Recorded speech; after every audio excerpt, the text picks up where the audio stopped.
Welcome, and thank you for settling in tonight. Wherever you are, whatever the day has asked of you, you can set it down now. There is nothing that needs your attention in this quiet hour except the soft unfolding of a story, told slowly, without urgency, in the way that stories were always meant to be told, not to excite or alarm, but to carry you gently somewhere else, somewhere the air is cooler, and the city hums below like a distant peaceful thing. Tonight we're going to spend some time with one of the most remarkable chapters in the long life of a hero you already know and love. We're going to follow Spider-Man into one of his greatest tests.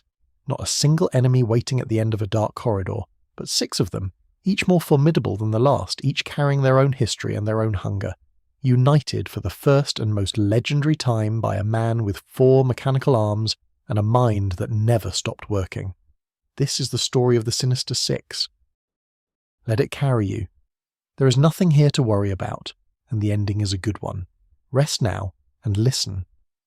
The particular quality of a New York autumn evening is something that Peter Parker had learned to carry in his body, the way other people carry muscle memory or the sound of a familiar voice.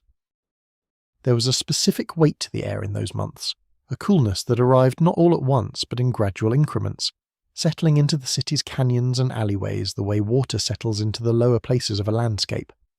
The leaves in flushing meadows turned slowly from green to amber to a deep papery rust, and the light that fell across the rooftops of Queens in the late afternoons had that particular golden quality that belongs only to October, only to places that are old enough to have learned how to hold the season properly. Peter had grown up in Queens, and he knew the borough the way you only ever know a place that has watched you become yourself. He knew which blocks smelled of fresh bread in the early mornings, and which ones were quieter on Sundays than on any other day. He knew the way the elevated train sounded from the bedroom window of Aunt May's house, on those nights when the wind was coming from the right direction. And he knew the particular creak of the 3rd stair from the bottom, which had been announcing his late arrivals home since he was old enough to have late arrivals. These were not grand things.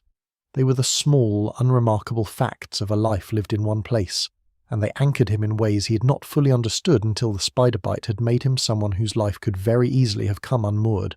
He was 17 years old in the autumn that this story begins, though in some ways he had already lived several lifetimes compressed into the preceding months. There had been the bite, and then the transformation, and then the terrible education of Uncle Ben's death, and then the long, slow work of becoming someone who deserved the gifts that accident had given him. He had been Spider-Man for less than a year, and already the world felt different to him in ways that were difficult to describe to himself, let alone to anyone else. He perceived things now, textures, vibrations, the faint electrical charge of approaching danger, that had no language in ordinary human experience. He moved through the city at night the way water moves through its own medium, without resistance, without effort, finding the path that gravity and instinct suggested. His life as Peter Parker existed in 2 registers simultaneously, and he had become skilled at maintaining both of them with something approaching equanimity. During the day he was the boy from Queens, the science student who took careful notes and ate his lunch alone more often than not, who sold photographs to the Daily Bugle and brought home whatever the assignment had paid, and tried not to think too hard about whether it was enough. He helped Aunt May with the groceries and listened to her worry about the neighbours and the weather and his constitution, which she had considered fragile since the year he was old enough to catch his first cold. He did his homework at the kitchen table while she made dinner, and the ordinary domestic warmth of those evenings was something he held on to with a gratitude that surprised him sometimes in its intensity. Aunt May Parker was not a complicated woman, and Peter meant that entirely as a compliment. She was warm where the world was cold, careful where the world was careless, and she believed in the fundamental decency of people with a conviction that the world had tested repeatedly without successfully dismantling. She had raised Peter after the deaths of his parents when he was so young that grief had been more of an abstraction than an experience, and she had done so not with a sense of sacrifice, but with what appeared to be a genuine and uncomplicated joy in his company.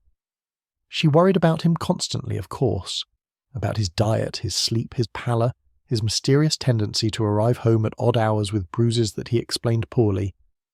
But her worrying was an expression of love rather than anxiety, and Peter had learned to receive it as such. The house on Ingram Street smelled of the particular combination of things that had always meant home to him.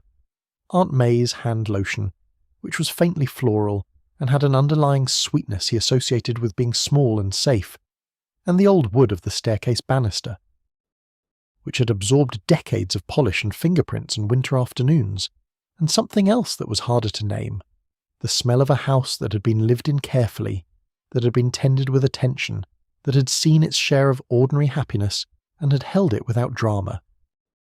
Uncle Ben's presence was still there too, in the workshop in the basement where his tools remained exactly as he had left them, and in the photographs on the hallway wall, and in the quality of the silence that sometimes settled over the house in the evenings, when May sat in her reading chair and Peter could see her not quite reading, her eyes resting on the middle distance where memory lives. He thought about Uncle Ben every day, not always with the acute doubling grief of the early weeks, which had been something physical, something that pressed against the inside of his chest and made it difficult to breathe. With time, the grief had changed character without diminishing. It had become something quieter and more constant, a presence rather than a wound. A voice in the back of his mind that sounded like Ben's and said the things Ben would have said. The lesson had been the most important and the most terrible thing that Peter had ever learned, and he carried it not as a burden, exactly, but as a kind of compass. When he was uncertain about a choice, when the easier thing and the right thing pointed in different directions, he listened for that voice, and it had not yet steered him wrong. His work as Spider-Man during these early months had been the work of formation. He had been learning what he was, and what he could do, and what it actually meant in practical terms to have chosen responsibility over convenience. He had stopped muggings in progress and interrupted burglaries, and helped people out of burning buildings and talked a young man down from a ledge above the East River on a night so cold that the water below had looked like hammered pewter. He had made mistakes, miscalculated distances, misjudged the strength required for a particular grip, arrived somewhere a few seconds too late and had to live with what that meant. He had learned to use his spider sense as something more than a warning system, as a kind of additional intelligence about the world around him that supplemented rather than replaced his own judgment. He had refined his web shooters in Uncle Ben's basement workshop, working late into the nights with a kind of focused absorption that had always been his natural state when a problem interested him enough. The Daily Bugle occupied a particular place in the architecture of his daily life that he had never quite been able to decide how he felt about. The newspaper's building on East 33rd Street smelled of ink and old paper, and the particular burnt coffee undertone of a newsroom that ran on caffeine and deadline pressure, and J. Jonah Jameson, its publisher, its editorial voice, its most inexhaustible presence, was a man who seemed to generate his own weather system wherever he went. Jameson was not a simple man to dislike, which was perhaps what made him so frustrating. He was principled in his way, genuinely committed to the idea of journalism as a public trust, genuinely contemptuous of dishonesty and corruption when he encountered them in forms other than his own. His campaign against Spider-Man was conducted with the same passionate conviction that he brought to everything else, which meant that it was impossible to dismiss as simple bad faith, even when Peter, standing in front of his desk, listening to a fresh editorial tirade about the menace of masked vigilantes, would have found it more comfortable to do so. Betty Brant was the reason Peter kept coming back to the Bugle with his photographs, at least in part. She was Jameson's secretary, and the first person in any professional environment who had treated Peter with the kind of straightforward respect that made him feel like someone worth taking seriously. She was a few years older than him, and possessed a particular quality of competence and composure that he associated with people who have had to manage their own circumstances from a young age. She was kind to him without being condescending about it, and in the early months of his freelance work for the paper, their conversations over her reception desk had been among the things he looked forward to most reliably. The warmth he felt toward her was real and uncomplicated, which made it a relief in a life that contained so many complications.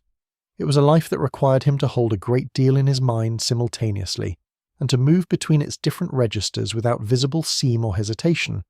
School and home and the Bugle and the night spent swinging between buildings with the city's darkness opening below him. These were not separate compartments so much as different frequencies on which he was always simultaneously broadcasting, and the discipline required to manage all of them had become, over the months, something close to second nature. He was tired sometimes in a way that had no name in ordinary teenage experience, a bone-deep cellular tiredness that his enhanced metabolism helped to manage but could not entirely eliminate, He ate constantly, Aunt May had remarked on this with a combination of pleasure and concern, and he slept deeply when he slept, and in the short intervals between one demand and the next, he had learned to find small pockets of stillness where he could simply be present in his body without asking it to do anything in particular. He was standing on a rooftop on the eastern edge of Manhattan on the evening that the first tremors of the coming storm began to make themselves felt, though he did not know that yet and could not have known. The city spread below him in its familiar, inexhaustible way, towers of light rising against a sky that was never quite dark this close to its heart, the distant sound of traffic creating a low, continuous hum that was as much a part of his experience of the place as birdsong might be for someone who had grown up near open country. His spider sense was quiet. The night felt ordinary. He had completed his patrol without incident, had stopped one attempted robbery in an alley off Lexington Avenue, and helped an elderly woman whose shopping bag had split its seam at the corner of 52nd Street. And now he was simply here, in the high air, with the wind moving through the city's canyons below him, and the whole unremarkable evening settling into itself with the ease of something that has decided to be peaceful. He did not know, standing there, that the peaceful evenings were numbered. He did not know that 6 men he had already encountered, 6 opponents who had tested him in various ways and been defeated in various ways, had each received a message through channels that spoke the particular language of the criminal world, a language of favours and reputations and carefully communicated intentions. He did not know that in a room somewhere in the city, a man with 4 mechanical arms was sitting very still and thinking in the precise, architectural way that very intelligent people think when they have decided that patience is the most powerful weapon available to them. He did not know that the story about to begin would be unlike anything he had faced before, not because any single element of it was beyond his capability, but because all of the elements together formed something whose sum was genuinely greater than its parts. What he knew, standing on that rooftop in the October evening, was the weight of the city below him, and the quiet of his spider sense and the particular satisfaction of a night's work completed without catastrophe. He knew the way the webline felt when it caught perfectly, and the swing began its arc, and for a few seconds the laws that governed ordinary human movement released their hold, and he was something else entirely. Not a boy from Queens with a dead uncle and a secret identity and a physics exam on Thursday, but simply a body moving through space at the precise intersection of his own capability and the city's infinite geometry. He knew that Aunt May would have kept something warm for him in the oven, and that the third stair would announce his arrival, and that the ordinary life waiting for him at the end of each night was something he had chosen, rather than something that had simply happened to him, which made it different in kind from an ordinary life, regardless of how it appeared from the outside. He turned toward home. The city hummed below him. The evening held him, briefly, in its ordinary grace. And somewhere in the middle distance of everything that was about to happen, 6 men were beginning to move. They came from different worlds, these 6 men, and they had arrived at their particular forms of ruin by roads that shared no geography except the final destination. To understand what the Sinister Six was, and why it worked as a concept in the way that very few things in the criminal world ever truly work, it is necessary to spend some time with each of them individually, to sit with their stories the way you sit with something complicated and human, without rushing toward judgment, allowing the full shape of a life to become visible before deciding what it means. Each of them had been, at some earlier point, a person whose story might have gone differently. Each of them carried that other story inside them like a photograph of a road not taken, and the distance between who they had been and who they had become was, in every case, both enormous and heartbreakingly traversable. Otto Octavius was the eldest of them in spirit, if not always in years, and his story had the quality of a classical tragedy in the sense that everything which destroyed him had grown directly from everything that was finest in him. He had been a brilliant child in the specific way that brilliant children often suffer, too quick for his peers, too absorbed in the interior world of ideas to manage the social performances that adolescence demands, retreating into science the way other children retreat into fantasy, finding in the order and precision of the physical world a clarity that human relationships stubbornly refused to provide. His mother had loved him with a ferocity that was itself a kind of pressure, had told him repeatedly that he was exceptional, that ordinary people would never understand him, that the world owed him a recognition it would be slow to provide.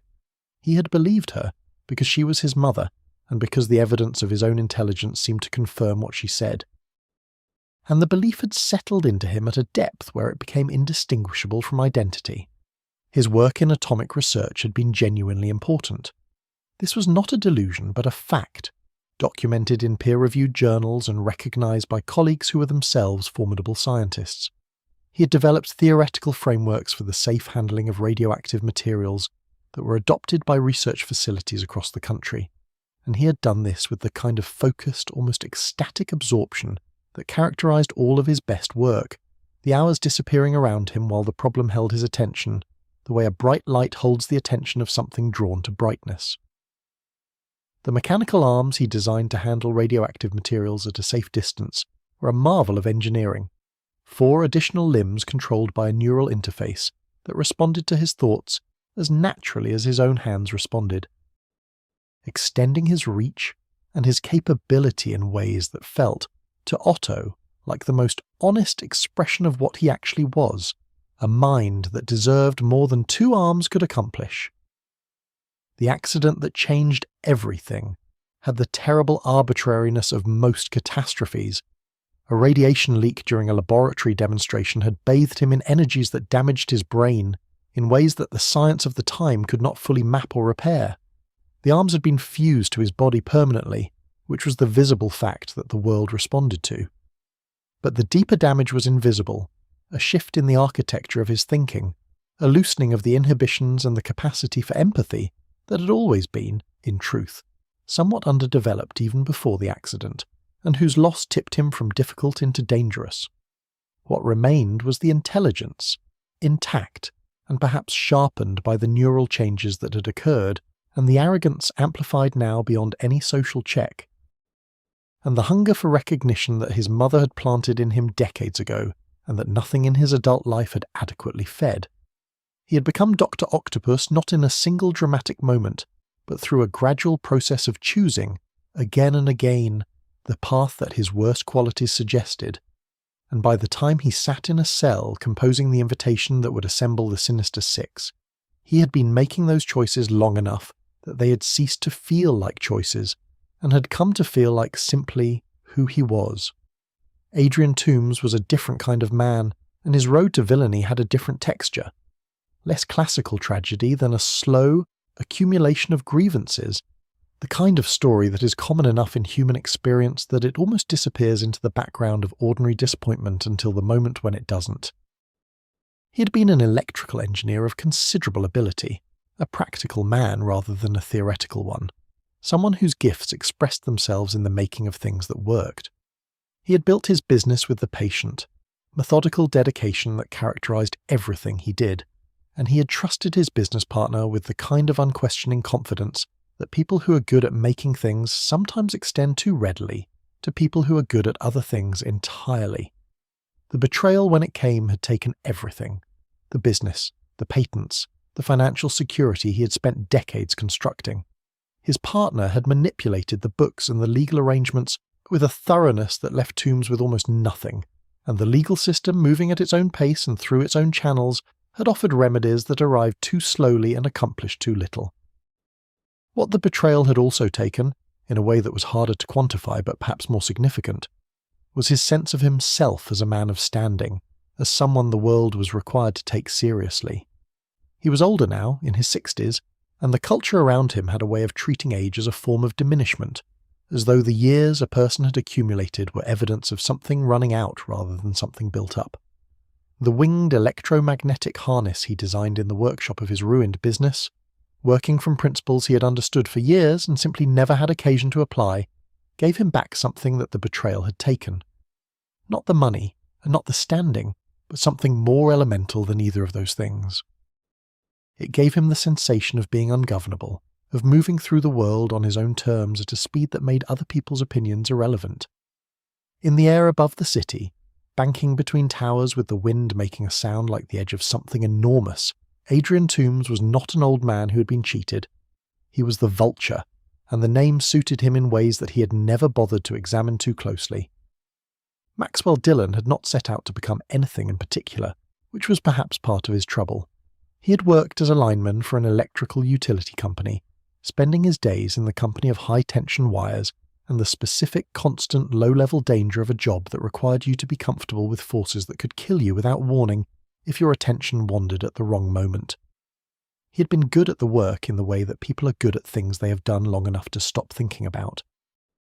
And he had harboured ambitions that were modest and intermittent, and never quite organised themselves into a plan. The lightning strike that transformed him was not a metaphor for anything. It was simply a lightning strike, a random event of no particular meaning, the universe doing what the universe does without reference to the narrative preferences of the people caught in its mechanics. What the strike gave him was a mastery of electrical energy so complete and so total that he had difficulty, in the early period following his transformation, simply existing in the same room as electronic equipment without affecting it. He crackled. He hummed. The air around him carried a charge that people near him could feel against the surfaces of their skin before they could see any visible sign of it. The power was extraordinary. And he had understood almost immediately that it placed him in a category of capability that very few people on Earth occupied. What he had not known how to do, what he had never, in any area of his life, been particularly skilled at, was to translate capability into purpose. He became Electro because the power needed an outlet, and crime was the outlet that presented itself most readily. And he pursued his criminal career with the same absence of larger ambition that had characterized his life before the accident, committing robberies and assaults with a kind of workmanlike competence that lacked the theatrical quality of some of his peers. His defeats at Spider-Man's hands had frustrated him in the specific way that capable people are frustrated by repeated failure, not with philosophical anguish, but with a simple, practical irritation, the feeling of a craftsman whose tools keep slipping at the crucial moment. Quentin Beck had never suffered from a shortage of ambition. His problem, if it could be called that, was a superabundance of it, ambition that exceeded any reasonable context in which it might be satisfied, that kept measuring itself against the world and finding the world insufficient. He had come to New York from the West Coast with the particular bright-eyed certainty of someone who has been the most talented person in every room they have ever occupied, and fully expects this pattern to continue indefinitely. He had worked in the film industry as a stuntman and a special effects technician, and he was genuinely gifted. His understanding of illusion, of the mechanics of perception and misdirection, of how to make the eye and the mind believe things that were not precisely true, was the kind of professional knowledge that takes years to develop and that most people in the field never fully master. He could create environments that did not exist. He could make people see things that were not there. He could construct, from light and gas and carefully calibrated sound, a reality that was indistinguishable from the actual one until the moment he chose to dissolve it.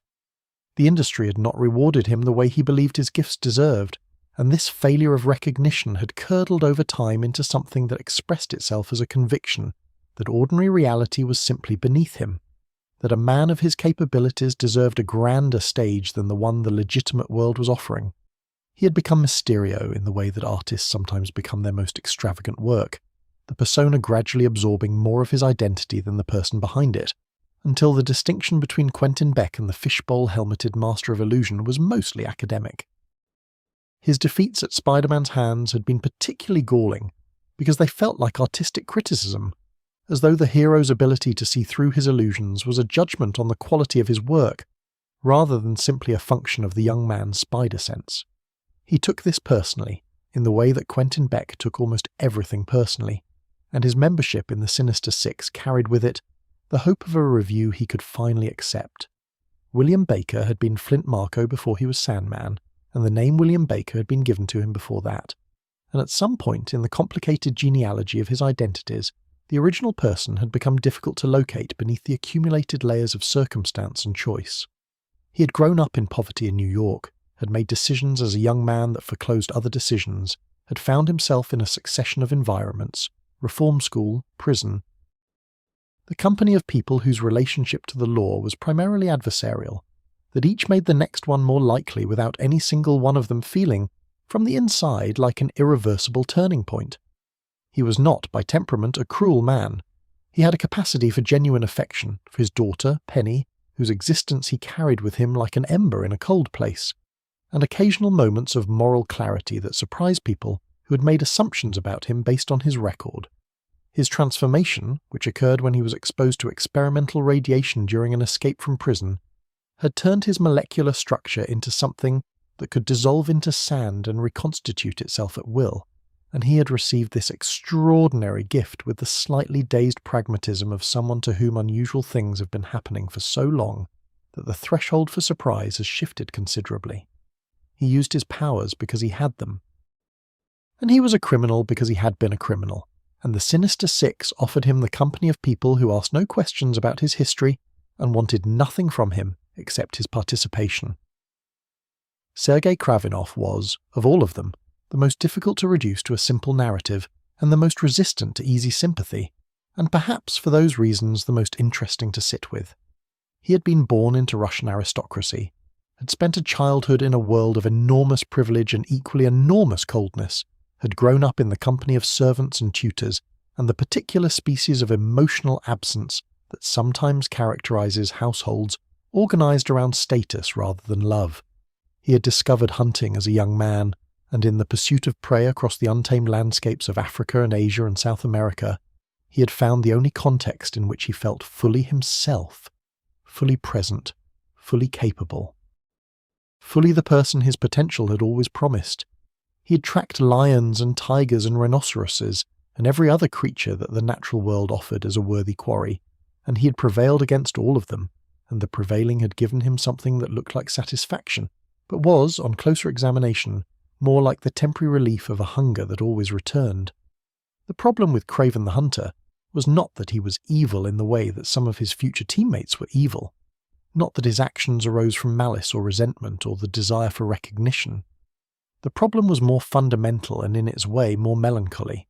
He had organized his entire identity around a concept of mastery that required escalating proof, and the world had eventually run out of quarry sufficient to provide it.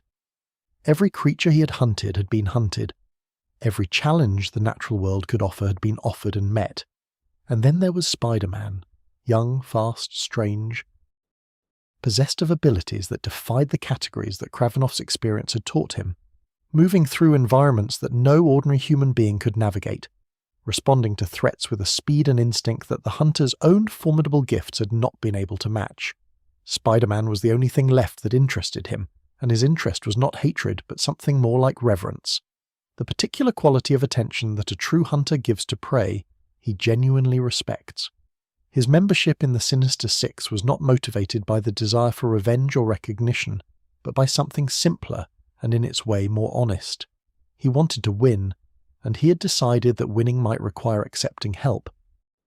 And accepting help was the most difficult thing that Sergei Kravinov had ever been asked to do. These were the Six: a physicist undone by arrogance and accident, an engineer betrayed by trust, a workman overtaken by power he never asked for, an artist consumed by his own performance, a pragmatist shaped by circumstance into something harder than his nature intended, and an aristocrat who had spent a lifetime proving himself and found that the proof was never quite enough. They were not friends, and would never be friends, and each of them understood this about the arrangement they were about to enter. What they shared was simpler and more durable than friendship. They shared a defeat, each of them, at the hands of the same young man in the same red and blue costume, and the memory of that defeat sat in each of them like a stone at the bottom of still water. Present in everything without being visible in anything, Dr. Octopus had looked at this shared stone and understood what it could be made to do, and so he had reached out through the channels that the criminal world maintains for exactly this kind of communication, and one by one, 6 people who had very little else in common had said yes. Of all of them, it is Otto Octavius who demands the longest consideration, because it is Otto who made the Sinister Six possible, and because the architecture of his mind, its particular combination of brilliance and damage, ambition and wound, is the structure that the entire story rests upon.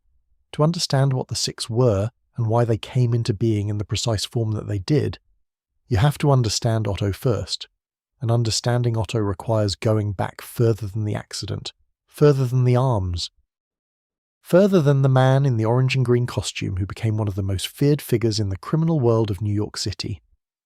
You have to go back to the boy in the small house in Schenectady, sitting at a kitchen table covered in textbooks while his mother stood at the stove and told him, again, that he was unlike anyone else she had ever known.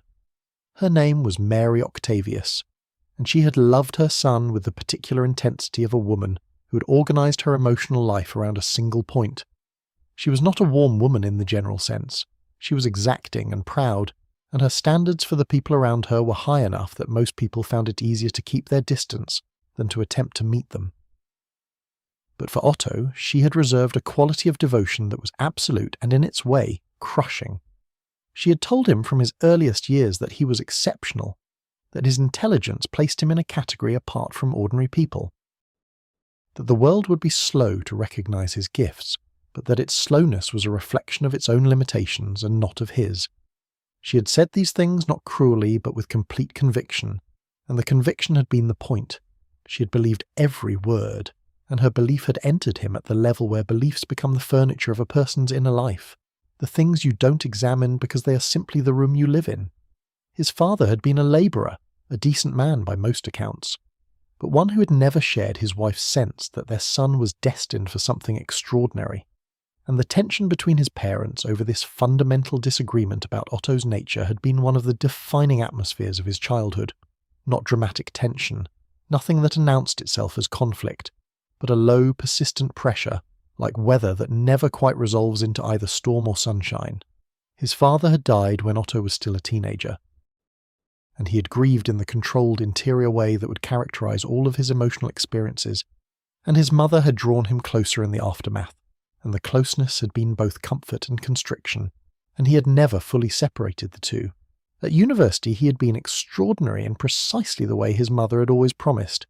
His professors had recognized almost immediately that they were dealing with a mind that did not simply process information, but transformed it, that found connections and implications in the spaces between established ideas, where ordinary researchers saw only emptiness.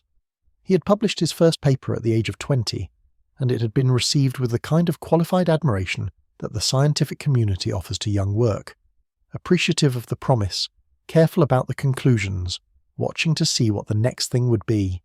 The next thing had been better, and the thing after that better still. And by his late 20s, Otto Octavius was a recognised name in atomic research, someone whose work mattered, and whose opinions were solicited, and whose presence at a conference shifted the quality of the conversations in the room. He had married, briefly, a woman named Mary Alice, and the marriage had failed in the way that marriages fail when one person is fully present, and the other is mostly elsewhere, in laboratories, in theoretical frameworks, in the sustained interior monologue of a mind that finds the company of ideas more reliable than the company of people. He had not been unkind to her exactly. He had simply not been particularly there, and absence, sustained long enough, is its own kind of damage. After the divorce, he had moved back into something resembling his childhood pattern. The work at the centre. Everything else arranged around it at whatever distance was required to keep the centre uninterrupted. His mother had considered this entirely appropriate. She had never fully approved of Mary Alice, had found her ordinary in ways that she felt were beneath her son's exceptional nature, and the divorce had confirmed what she had always privately believed, that Otto was too singular a person to be easily partnered, that his destiny was solitary in the way that the destinies of truly great people often are. The mechanical arms had been his idea from the beginning, and the idea had the quality of all his best work. Clean, elegant, solving a genuine problem in a way that nobody had quite thought to solve it before. Handling radioactive materials at close range was dangerous even with conventional protective equipment, and the precision required for the most delicate laboratory work was difficult to maintain through the layers of insulation that safety protocols demanded. 4 additional limbs, controlled by a neural interface that connected to the part of the brain responsible for motor coordination, would allow a researcher to work at close range with full precision while maintaining the physical distance that safety required. The mathematics of the interface design had taken him 2 years to work out completely, and the construction of the first prototype had taken another 18 months, and when he had finally put the harness on and extended the arms and felt them respond to his thoughts, as naturally as his fingers responded to the intention to move them, he had experienced something that he would later describe to a colleague as the closest thing to joy he had ever felt in a laboratory. The accident had occurred on an otherwise unremarkable Tuesday morning in the spring of his 38th year. A radiation leak during a demonstration for a group of visiting researchers, the kind of thing that safety protocols existed to prevent, and that happened anyway in the way that catastrophes happen when the gap between a protocol and its consistent application is wide enough to admit the universe's indifference. The explosion had thrown him across the room. The arms, in the moment of the blast, had been in the process of manipulating an unstable isotope, and the energies released had done two things simultaneously. They had fused the harness to his body at the points where it connected to his spine and his torso, making removal impossible without surgery that no one had yet been able to successfully design, and they had altered the neural pathways through which he controlled the arms in ways that went beyond the interface he had designed, creating a connection that was deeper and more total than anything he had intended. He had spent 3 months in a hospital bed. And during those 3 months something had changed in him that the doctors could measure only obliquely through behaviour and cognitive testing, never quite locating its precise neurological address. He had always been arrogant. He knew this about himself and had considered it not a flaw but an accurate response to the facts of his situation. But the arrogance after the accident had a different quality than the arrogance before it. Before, it had been contained by some residual social awareness, some understanding that other people's perceptions of him had practical consequences that it was useful to manage. After, that awareness had thinned to the point of transparency. He said what he thought about people's intelligence without modulation. He dismissed expertise that fell below his own standard without the diplomatic softening that professional environments require. He experienced the ordinary compromises of institutional life, the meetings, the committees, the consensus building that large organizations depend on, as personal insults rather than practical necessities. He had been dismissed from his research position within a year of the accident, and the dismissal had confirmed everything that the most damaged part of him had always believed about the world, that it was too small for him, too slow, too invested in the mediocrity of the many to make adequate room for the excellence of the exceptional. He had turned to crime not with reluctance, but with something approaching relief, as though the decision to stop performing respectability had been a weight he hadn't realized he was carrying until he set it down. Dr. Octopus had emerged from Otto Octavius the way a more honest self sometimes emerges from a person who has spent too long pretending to be something more comfortable, not as a transformation, but as a revelation. His early confrontations with Spider-Man had been educational in ways that he had been slow to acknowledge. The first defeat had surprised him genuinely. He had encountered the young hero with the confidence of someone who had not yet been given a reason to recalibrate, and the efficiency with which Spider-Man had dismantled his plans had registered less as a lesson than as an anomaly. The second defeat had begun to suggest a pattern. The third had confirmed it, and the confirmation had settled into his mind the way all significant information settled into Otto's mind.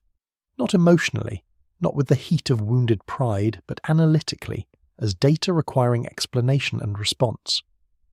What he had concluded, over the careful months of analysis that followed, was not that Spider-Man was his superior. This conclusion was not available to him, and perhaps this limitation was itself part of his damage, but that the young hero's particular combination of attributes created a problem that no single approach could reliably solve: speed that exceeded what the arms could track at their fastest settings, instinct that anticipated attacks before they were fully initiated, strength that, while not overwhelming, was sufficient to disrupt even carefully laid plans at the moment of execution. And beneath all of it, a quality that Otto had spent considerable time trying to name accurately, a tenacity that seemed to function independently of physical or tactical advantage, a refusal to stop that did not appear to be connected to any rational calculation of odds.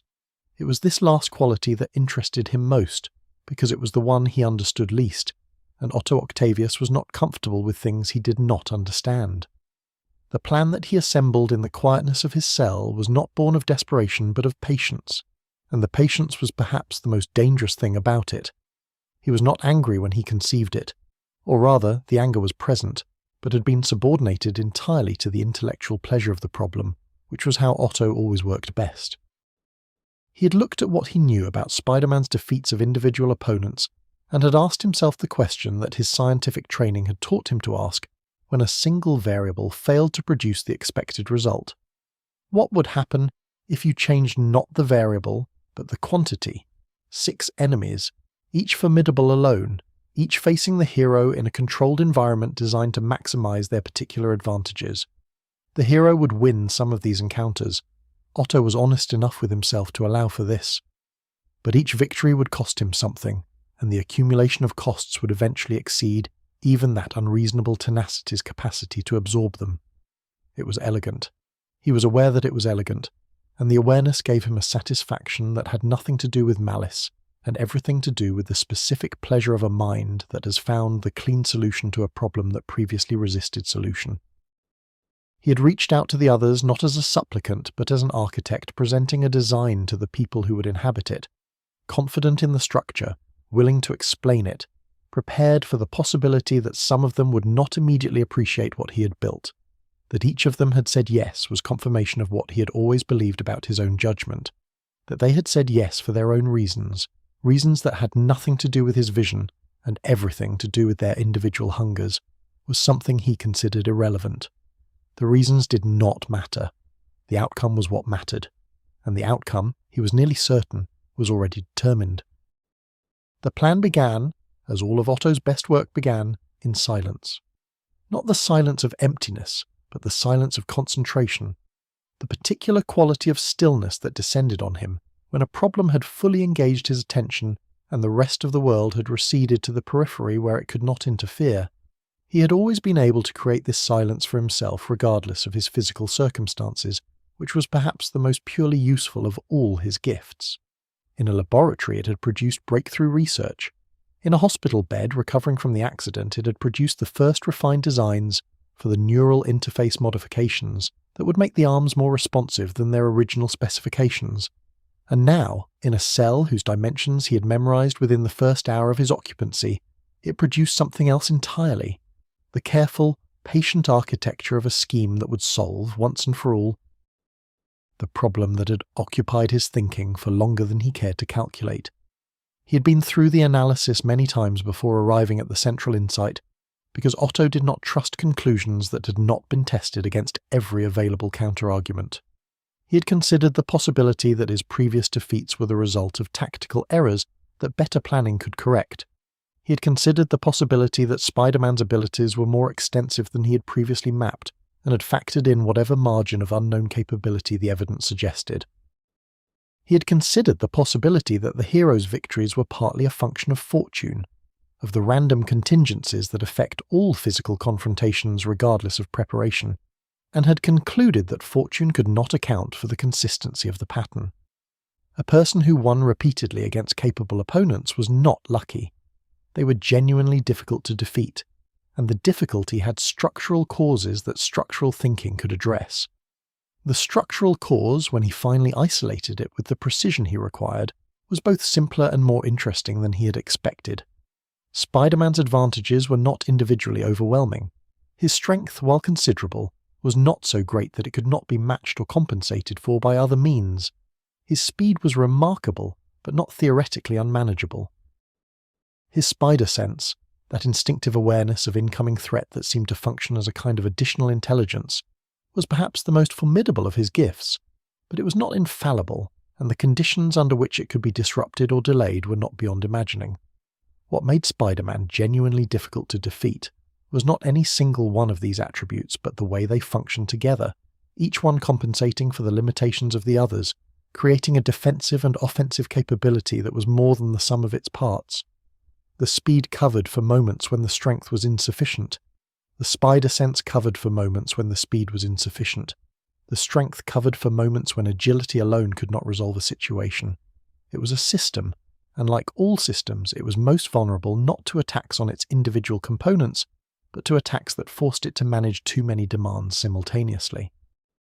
This was the insight that everything else grew from, and Otto recognized it as correct the moment it articulated itself fully in his mind, recognized it with the specific intellectual satisfaction of a scientist who has found the equation that makes all the previous equations cohere. A single opponent, however capable, gave Spider-Man's system a single problem to solve. One set of abilities, one fighting style, one environment, one tactical logic. The system could solve this. It had solved it repeatedly, against opponents whose individual capabilities were not trivially different from his own. But 6 opponents, each presenting a different problem, each operating in an environment chosen to maximize their advantages and minimize the heroes, each encounter occurring in sequence so that the physical and psychological costs accumulated without opportunity for genuine recovery. This was not one problem, but 6, and the system, however elegant, had limits that 6 sequential demands would eventually locate and exceed. The question of whom to invite had required its own careful analysis, and Otto had approached it with the same methodical thoroughness he brought to everything. The criminal world of New York contained many capable individuals, but capability alone was insufficient for his purposes. He needed people whose specific abilities addressed the particular vulnerabilities in Spider-Man's defensive system, and he needed people whose psychology was stable enough under pressure to execute their part of the plan, without the kind of improvisation that introduced unpredictable variables. He had also, though he would not have expressed it in these terms, needed people who had their own reasons, whose investment in the scheme extended beyond whatever professional calculation he could offer them, because professional calculation could be revised when circumstances changed, whereas personal motivation was more durable. Electro had been the first name on his list, and the reasoning was straightforward. Maxwell Dillon's control of electrical energy created an environment that was genuinely hostile to Spider-Man's movement in ways that went beyond simple offensive threat. The hero's web shooters were mechanical devices, and mechanical devices had electrical tolerances that Electro could violate at will. His spider sense could detect incoming electrical attacks, but detecting them and avoiding them in an environment saturated with electrical discharge were not the same problem, and the cognitive load of constant avoidance would compound with the physical demands of the encounter in ways that Otto's calculation suggested would be significant. Dillon had responded to the invitation with the directness that characterized him, not enthusiasm exactly, but the pragmatic willingness of someone who has tried other approaches and found them wanting. The Vulture had presented a different calculus. Adrian Toombs was not, in Otto's assessment, the most powerful member of the group, but he was perhaps the most disciplined, and discipline was a quality that Otto valued highly because he understood how rare it was. Toombs fought with the efficiency of someone who had been doing this long enough to have eliminated everything unnecessary from his method, and his aerial capabilities created spatial problems for Spider-Man that were genuinely distinct from the problems the other members would present. More importantly, Toombs had something that several of the others lacked: patience. He would not deviate from the plan for the sake of dramatic satisfaction. He would execute his portion of the scheme and trust the structure to do the work, which was exactly what Otto needed from each of them. Mysterio had been a more complicated decision, because Quentin Beck was a more complicated person, and complicated people introduced variables that simpler people did not. But the complications were, in this case, outweighed by a capability that no other available candidate possessed: the ability to construct environments that could not be trusted, that actively work to undermine the reliability of Spider-Man's perception and force his cognitive resources into the exhausting work of distinguishing reality from simulation. The spider sense could detect physical danger, but it was not, as far as Otto's analysis could determine, immune to the disorienting effects of a sufficiently well-constructed illusion. Beck's ego was a liability that Otto had factored into his planning. The man's need for theatrical grandeur would always be in tension with tactical simplicity, but the capability justified the management cost. Kraven had been perhaps the most straightforward recruitment, in the sense that Kravinoff's desire to defeat Spider-Man was both genuine and long-standing, and the argument Otto made to him required almost no elaboration. The Hunter understood the concept of a carefully prepared environment. He understood the advantage of choosing the ground on which a confrontation would occur.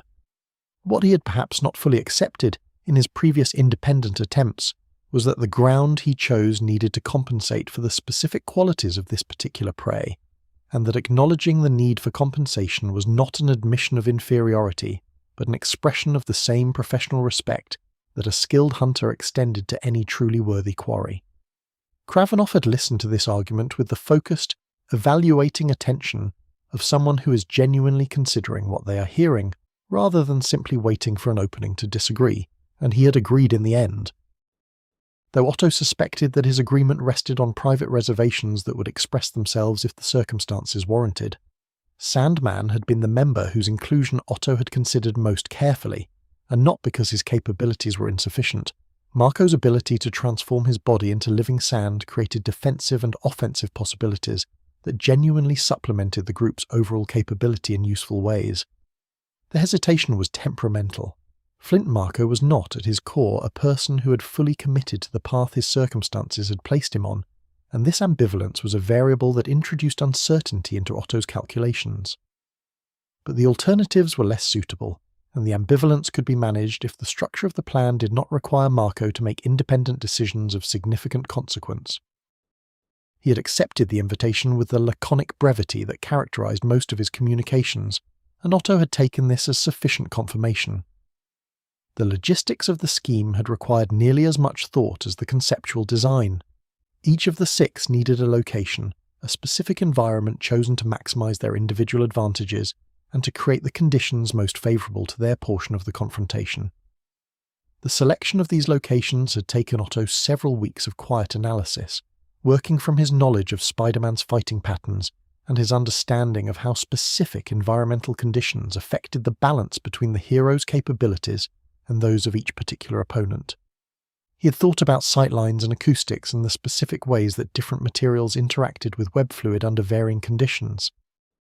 He had thought about the psychological dimension of each encounter, not just the physical problem each villain would present, but the emotional and cognitive toll that the particular character of each confrontation would impose. He had designed, in short, not 6 individual traps, but a single integrated experience whose cumulative effect was greater than any of its individual components. What the plan needed to set it in motion was a mechanism for drawing Spider-Man out of his normal patterns and into the structure that Otto had prepared. The hero could not simply be challenged. Challenges could be ignored or addressed on the hero's own terms, which would negate the environmental advantages that Otto had worked so carefully to construct. What was needed was a compulsion, something that would ensure Spider-Man's participation on the scheme's terms rather than his own. Otto had thought about this requirement for some time before arriving at the answer, and when the answer came, it had the same quality of clean inevitability that characterized all of his best solutions. You did not compel a hero through threats to his pride or his reputation. You compelled a hero through threats to the people he loved. Because love was the only force that consistently overrode tactical calculation in people who were otherwise quite difficult to manipulate. He had observed enough of Spider-Man's behavior to understand that the hero's emotional commitments were real and deeply held, not performed for public consumption, but genuinely constitutive of his character in the way that the most formative experiences are constitutive of character. The people Peter Parker cared about were not leverage in the ordinary sense, because leverage implied that the hero might choose to withhold what was being leveraged against. In this case, the choice would not be available, and so Otto had identified, through patient observation and the resources available to a man of his connections and intelligence, 2 names, 2 people whose safety Spider-Man could not choose to discount, and had built the opening move of his scheme around the certainty that their endangerment would produce exactly the response he required. The message he left for Spider-Man had been composed with the same care he brought to everything he wrote.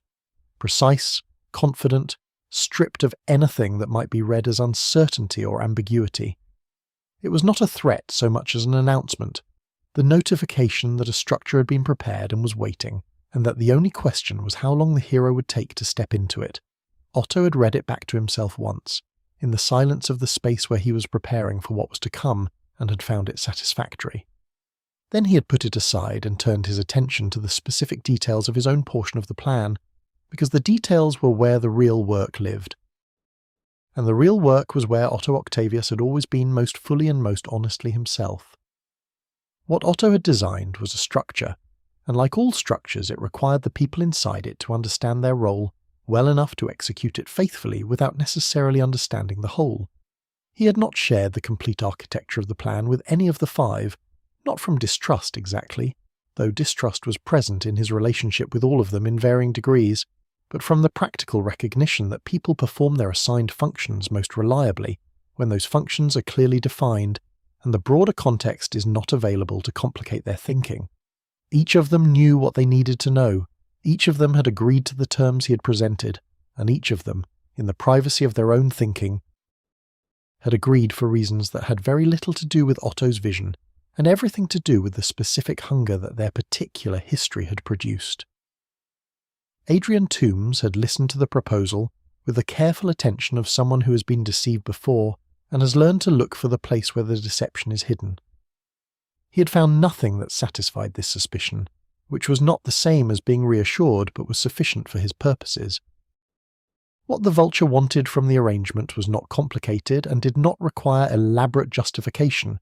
He wanted a victory, clean and unambiguous, over a hero who had made him feel something that he refused to name as humiliation, but that functioned in his psychology with all of humiliation's characteristic persistence.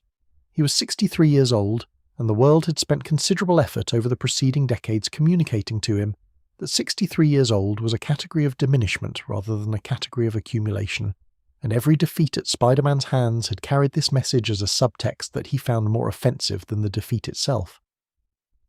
There was a philosophical dimension to his participation that he would not have articulated to the others. They were not people who thought in these terms, and he had no interest in explaining himself to people whose understanding he did not require. But he believed, with the conviction of someone who has built the argument carefully over a long time, that experience was a form of power that youth systematically underestimated, and that his years of operating as the Vulture had given him a knowledge of his own capabilities and their optimal applications that no amount of raw ability in a younger person could match.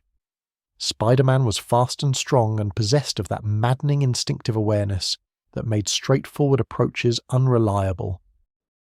But he was also, in Toombs' assessment, fundamentally reactive. He responded to threats rather than anticipating them, which meant that a sufficiently well-prepared environment could engage his reactive capabilities before his planning capabilities had time to engage. This was the advantage that Toombs intended to exploit, and the rooftop environment that Otto had designated for their encounter was, he had to acknowledge, well chosen for exactly this purpose. He had one private reservation about the arrangement, which was Dr. Octopus himself. Toombs was not a man who deferred easily to other people's authority, and there was something in Otto's manner, the absolute certainty, the absence of any apparent consideration of the possibility that his analysis might be incomplete, that produced in Toombs a reflexive skepticism that he kept carefully controlled but did not entirely suppress. He had operated independently for long enough to have developed strong instincts about the reliability of other people's plans, and the instinct he felt in the presence of Otto's certainty was the same instinct he felt in the presence of structures that had been engineered with great confidence but insufficient testing. He said nothing about this. He participated fully and intended to continue participating fully. But he kept his own counsel about the parts of the plan that rested on assumptions he had not personally verified. Maxwell Dillon's relationship to the scheme was simpler and more honest, in the way that uncomplicated people are sometimes more honest about their motivations than complicated ones. He wanted to win. This desire did not require philosophical scaffolding or elaborate personal narrative. It was just what it was, the basic forward pressure of someone who has encountered a recurring obstacle and has decided that this time the obstacle will not hold.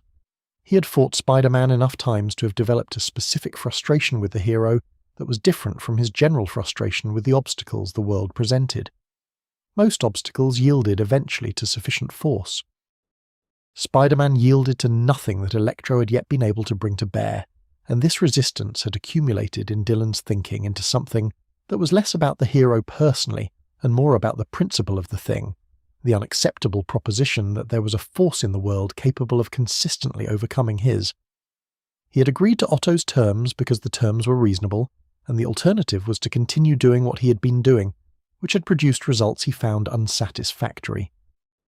The power station environment that had been designated for his portion of the gauntlet suited him well, and he had spent some time in the preceding days making certain that he understood the specific electrical architecture of the space, which circuits could be activated remotely, which structural elements would conduct and which would insulate, how the ambient charge in the environment could be maintained at a level that would compromise Spider-Man's equipment without rendering the space impassable for a person whose body was itself a conductor.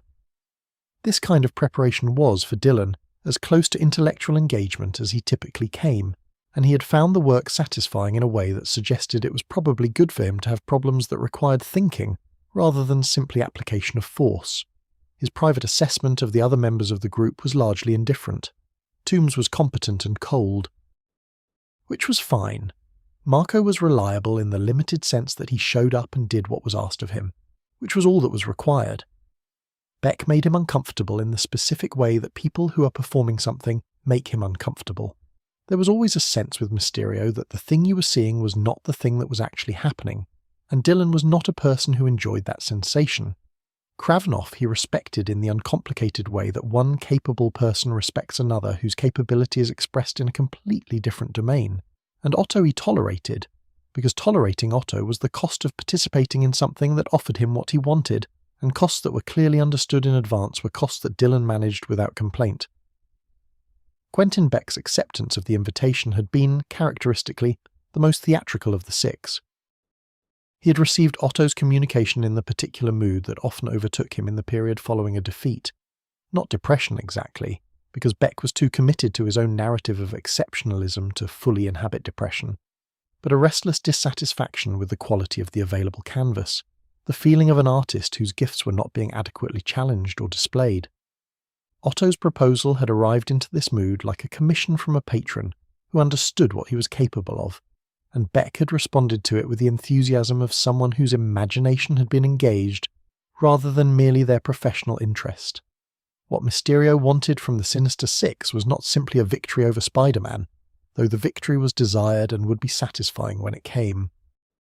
What he wanted, more fundamentally, was a performance, a demonstration, conducted at the highest level of his craft, that the illusions he created were not merely clever tricks, but genuine realities, alternative worlds that a person as formidable as Spider-Man could be made to inhabit completely and helplessly. There was an artistic argument embedded in his participation that he had not articulated to Otto, and would not have expected Otto to appreciate even if he had. The argument was that the highest achievement of the illusionist's art was not the creation of a convincing false image, but the creation of a false environment so total and so coherent that the person inside it could not locate the seam between it and reality. Spider-Man's ability to navigate illusions in their previous encounters had functioned for Beck as a creative challenge rather than a defeat. He had identified the specific techniques that the hero's spider sense could penetrate and had been refining his approach accordingly, developing new methods of sensory saturation that worked on levels the spider sense was not designed to address. The environment that Otto had designated for his portion of the gauntlet was a film studio, emptied and available, and Beck had spent considerable private time in the space before the day of the scheme's execution, calibrating the specific combination of holographic projection, chemical gas, and precisely modulated sound frequencies that would constitute his contribution. He had designed it the way he designed all of his best work, beginning from the question of what experience he wanted to create, rather than from the question of what defenses he wanted to defeat, trusting that an experience constructed with sufficient artistry would achieve its practical objectives as a byproduct of its aesthetic ones. Whether his colleagues appreciated this approach was entirely irrelevant to him. Whether it worked was the only question that mattered, and he was confident, in the way that artists are confident when they know they have done their best work, that it would.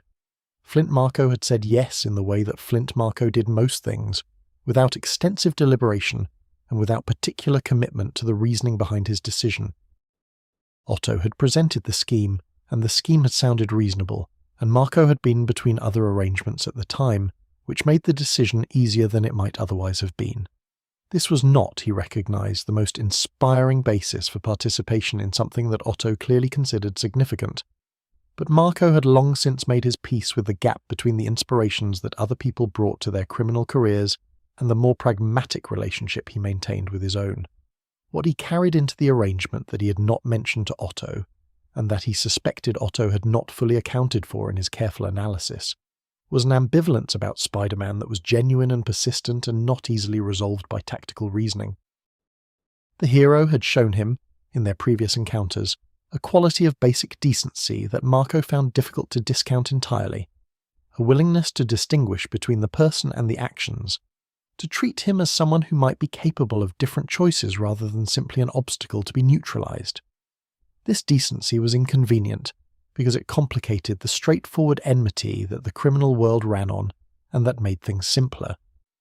Marco was not going to refuse to participate in the scheme on account of this complication, but he was aware of it, and aware that it might affect his performance at the crucial moment in ways that were difficult to predict, and that he had not found a way to fully prepare for. His designated environment was a construction site on the Lower West Side, a space of concrete and steel and loose aggregate that interacted with his sandform capabilities in ways that were genuinely advantageous. He could draw on the materials around him to increase his mass and his reach in ways that were not available to him in more controlled environments. He had visited the site twice in the preceding week, moving through it in his sandform to understand its specific geography, noting the places where the structural elements created channels that would direct Spider-Man's movement in predictable directions. The preparation had been thorough enough to satisfy even his own modest standards of professionalism, which meant it was thorough enough for the purpose.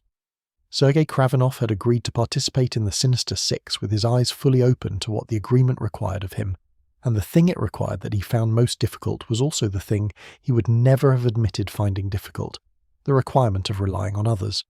His entire philosophy of the hunt was organised around the solitary relationship between hunter and prey, the pure one-to-one contest that stripped away everything, except the essential qualities of each participant, and allowed the outcome to measure those qualities accurately.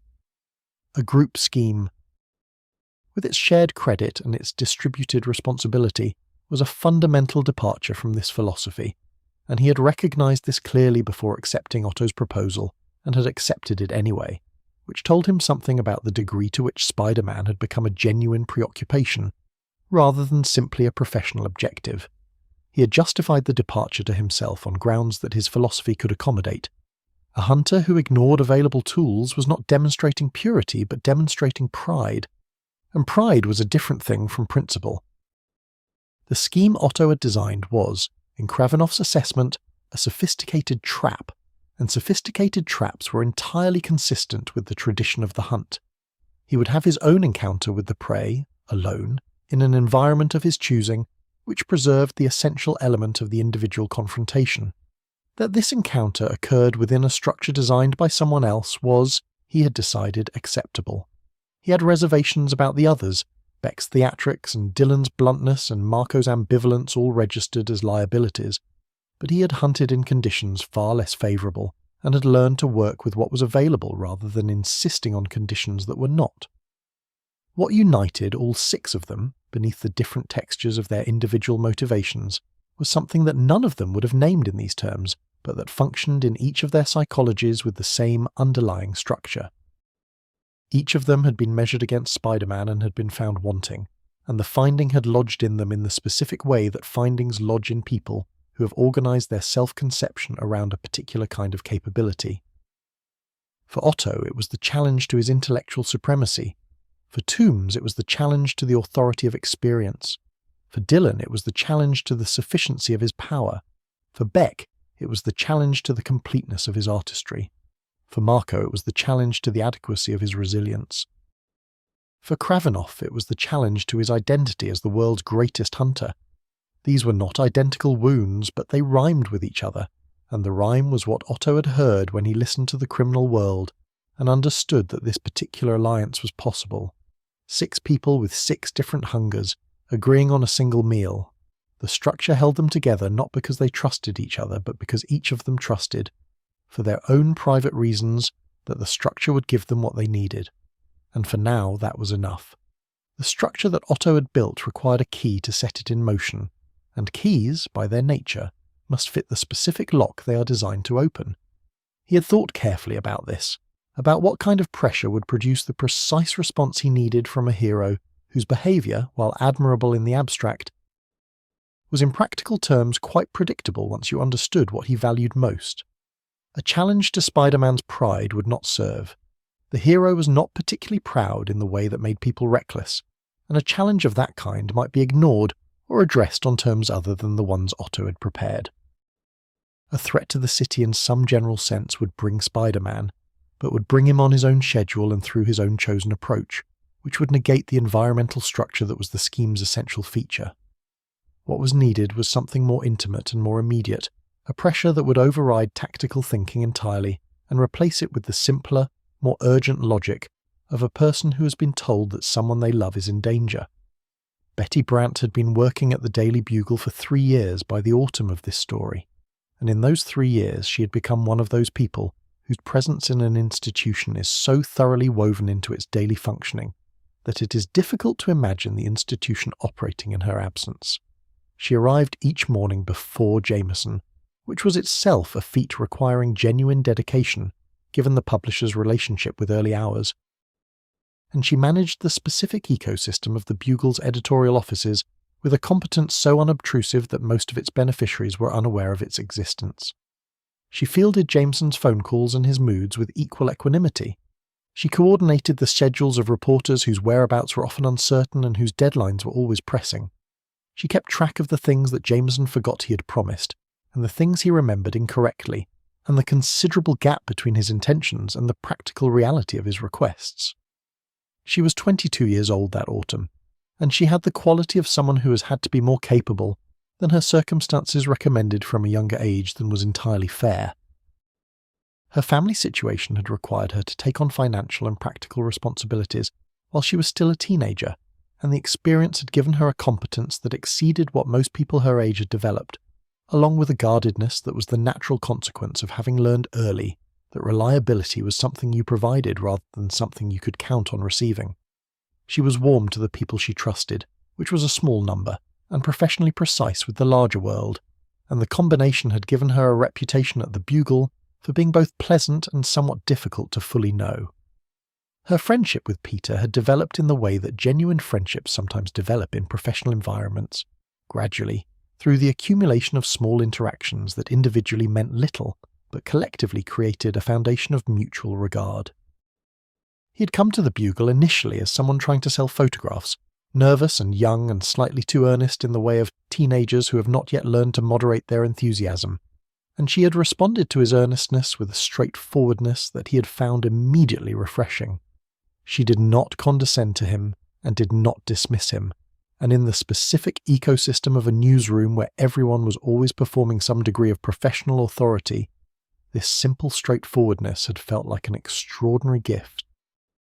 Over the months, their interactions had deepened into something that each of them valued in the uncomplicated way that genuine regard is valued. Not dramatic, not declared, but present in the specific quality of attention they brought to each other's company.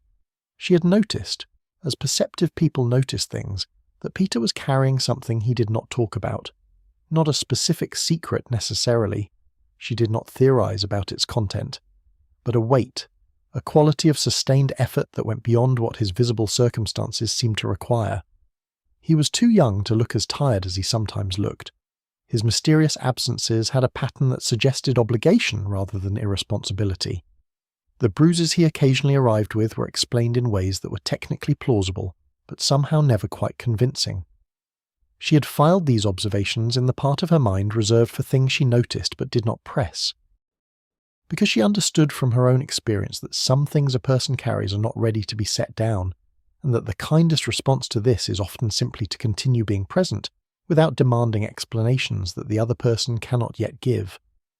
On the morning of the day that the scheme was set in motion, Betty had arrived at the Bugle at her usual time, had made the coffee that Jameson would not acknowledge tasting, but would visibly improve after drinking, and had begun working through the correspondence that accumulated overnight in volumes that suggested the rest of the world considered the Bugle's business hours to be more flexible than they actually were. The morning had the texture of any other morning, the familiar sounds of the building coming to life around her, the distant percussion of the press room preparing for its daily operation, the gradually escalating noise of the editorial floor as reporters arrived and telephones began their insistent ringing. There was nothing in the quality of the morning to suggest that it was different from the mornings preceding it. The departure from this ordinary sequence had happened quickly and without drama, which was perhaps the most unsettling thing about it in retrospect, the absence of the kind of forewarning that would have given her something to respond to. She had been in the filing room, retrieving a set of archives that one of the reporters needed for a background piece, when she became aware that the room was not empty in the way she had assumed it was.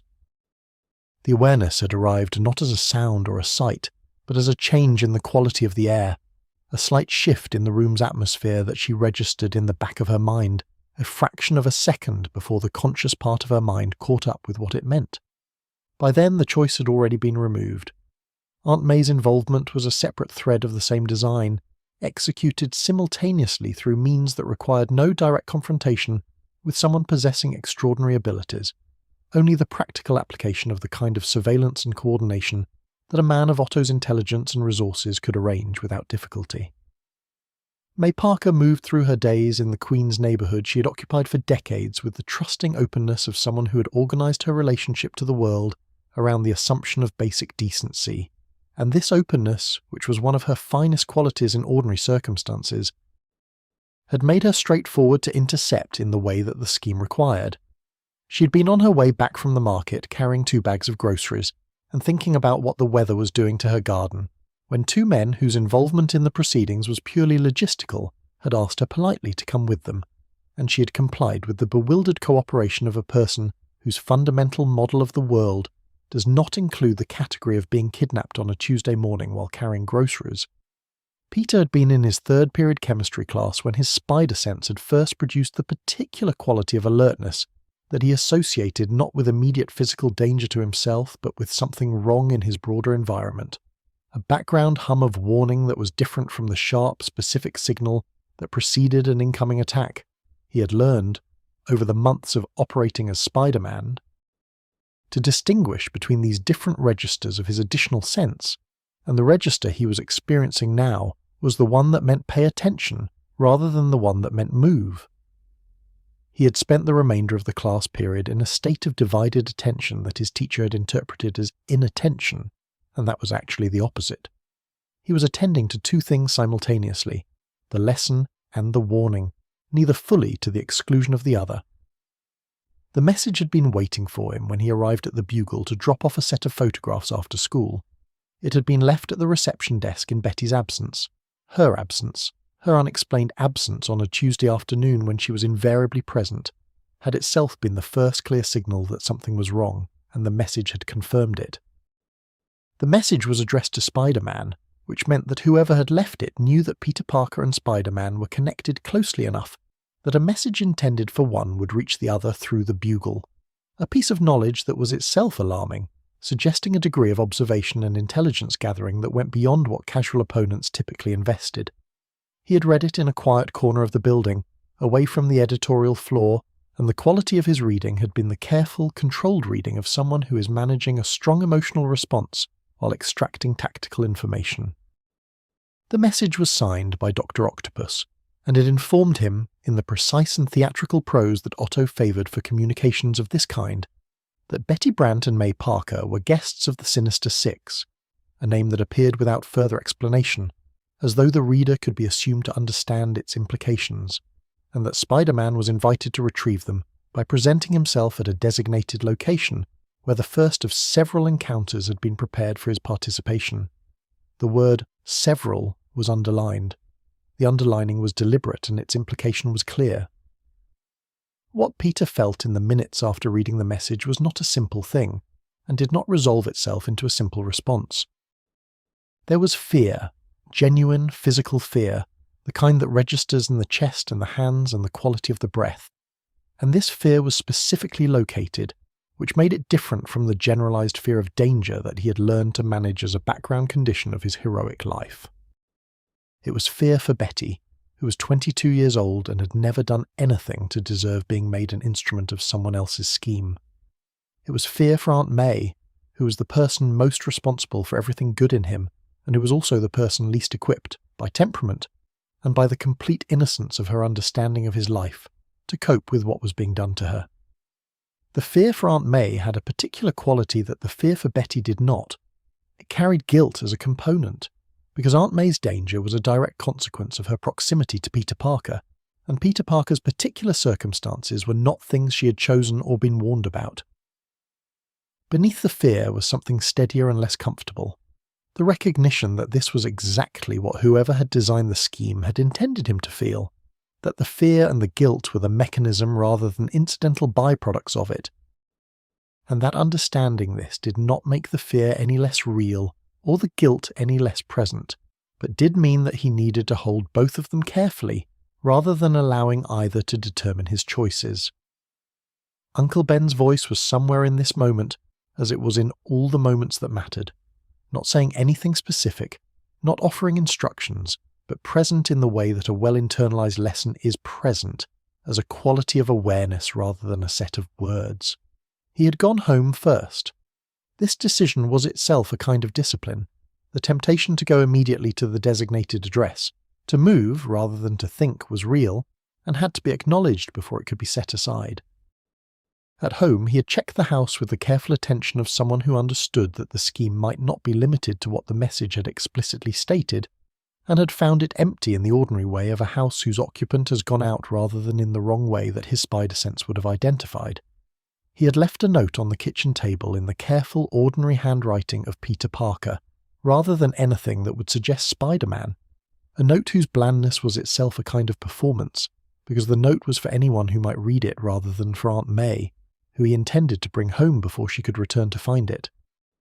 He had changed into his costume in the privacy of his room, and the act of changing had the quality it sometimes had on evenings when what waited on the other side of the mask was particularly serious, a quality of deliberateness, of each element of the costume being put on as a conscious choice rather than an automatic preparation.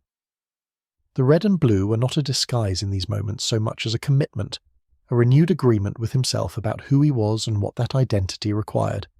He had checked his web shooters twice, tested the mechanism, confirmed the fluid levels, and then he had climbed out of the window and into the late afternoon air of Queens and turned himself toward whatever was waiting. The city moved below him as he crossed from Queens into Manhattan, and its ordinariness, the traffic, the pedestrians, the 10,000 unremarkable things that constituted a city going about its business, was something he held on to deliberately, because the ordinariness was the thing he was moving toward rather than away from. Betty going home at her usual hour, Aunt May worrying about her garden, Peter Parker eating dinner at a kitchen table that smelled of whatever Aunt May had decided to make.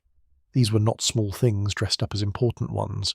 They were the actual substance of what mattered, and the scheme that had been designed to use them against him had, in using them, confirmed exactly what he already knew about why he did this. He swung between buildings with the familiar physical ease of something practiced past the point of conscious effort, and the city held him, and the evening opened ahead of him, and he went toward it without hesitation, carrying his fear and his guilt and the steady thing beneath both of them, which was simply that these were his people and he was going to bring them home.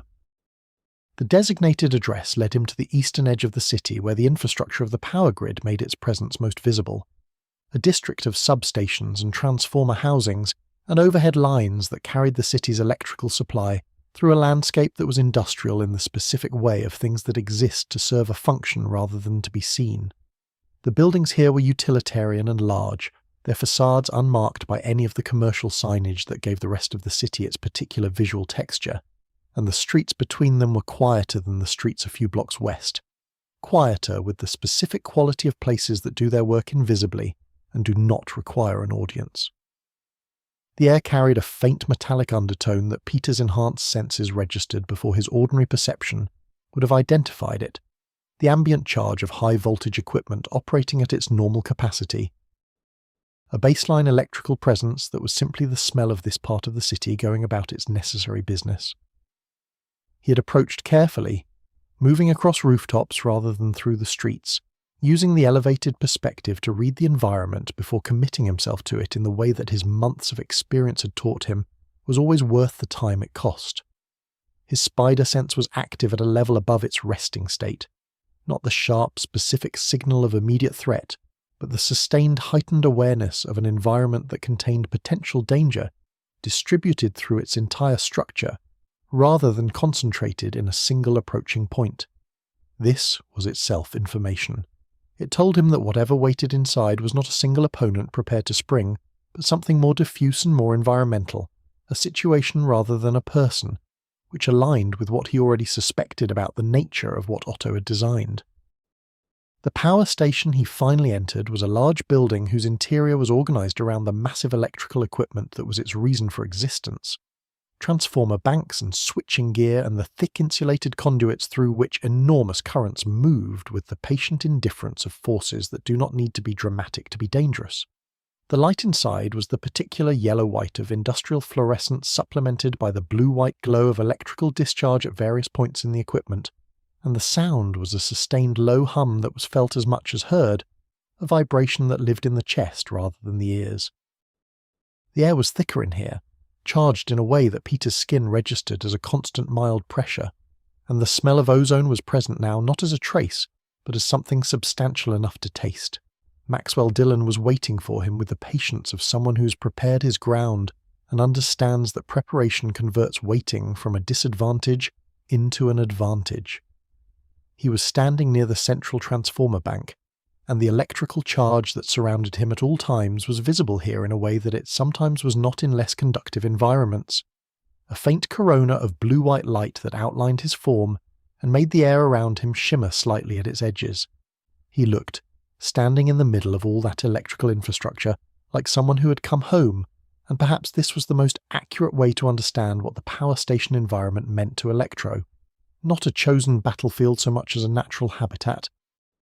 A place where the boundary between his body and his environment was thinner than anywhere else, where the power that lived in him and the power that lived in the infrastructure around him were the same power expressed in different forms. He spoke first, because waiting for Spider-Man to speak was not something his temperament accommodated easily, and what he said was not elaborate. The message was simple and practical, that Spider-Man had come to the right place, that the people he was looking for were elsewhere, and would remain elsewhere until this and several subsequent conversations had been concluded, and that the terms of the current conversation were that they would settle here and now, the question of which of them was actually capable of defeating the other. There was a bluntness to this that Peter found almost refreshing after the theatrical precision of Otto's written communication. Dillon was not interested in speeches or demonstrations of intellectual superiority. Only in the outcome, and his directness about this was honest in a way that the more elaborate villainy rarely was. Peter had responded in the way he had learned to respond to opponents who wanted to establish a psychological framework before engaging physically, not with the framework they were offering, which was a framework designed to serve their purposes, but with a lightness that declined the framework without directly refusing it.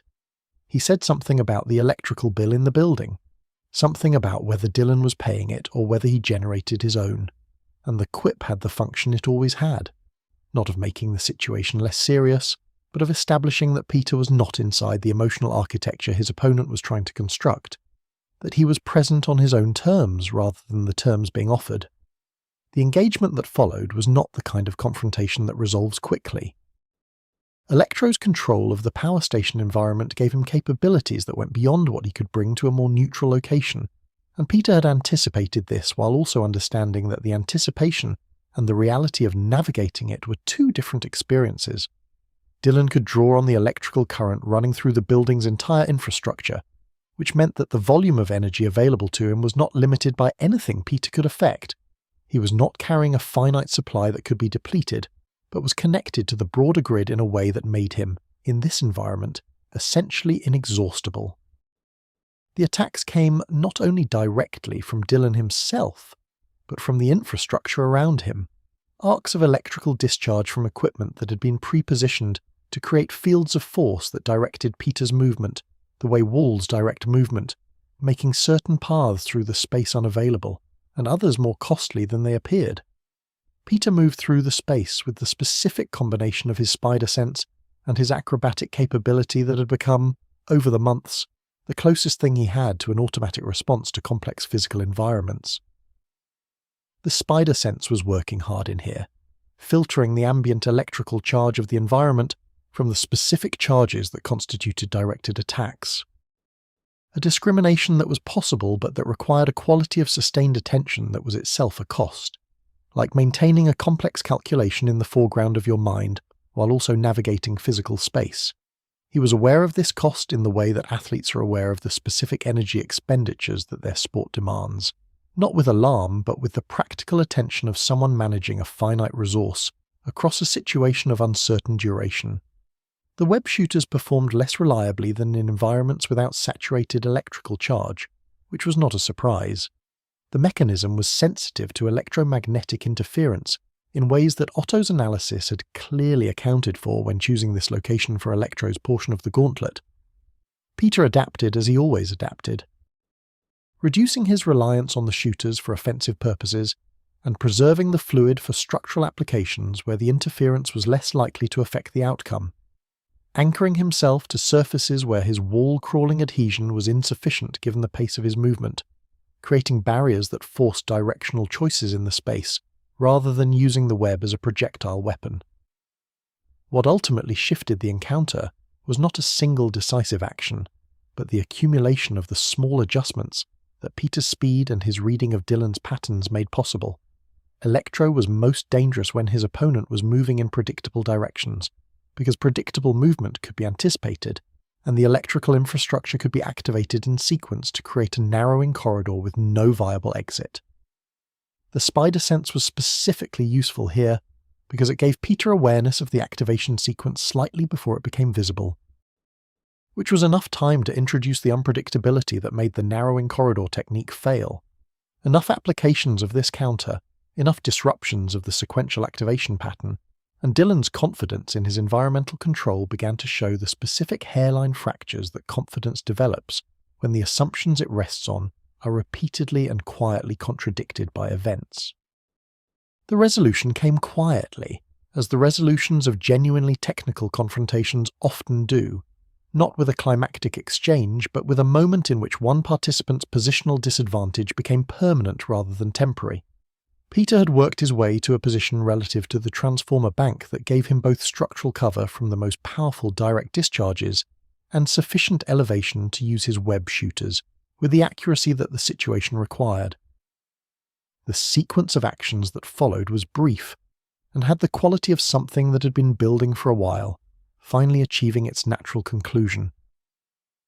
Dylan was secured against a section of insulated conduit, his ability to draw on the building's electrical supply interrupted by the specific application of Peter's webbing to the neural interface points, where his body connected to the ambient charge. It held. The electrical corona faded. The humming of the building continued around them, indifferent. As it had been indifferent to everything that had just occurred. Peter had not paused to feel the victory, because the design of the scheme did not allow for pausing to feel anything.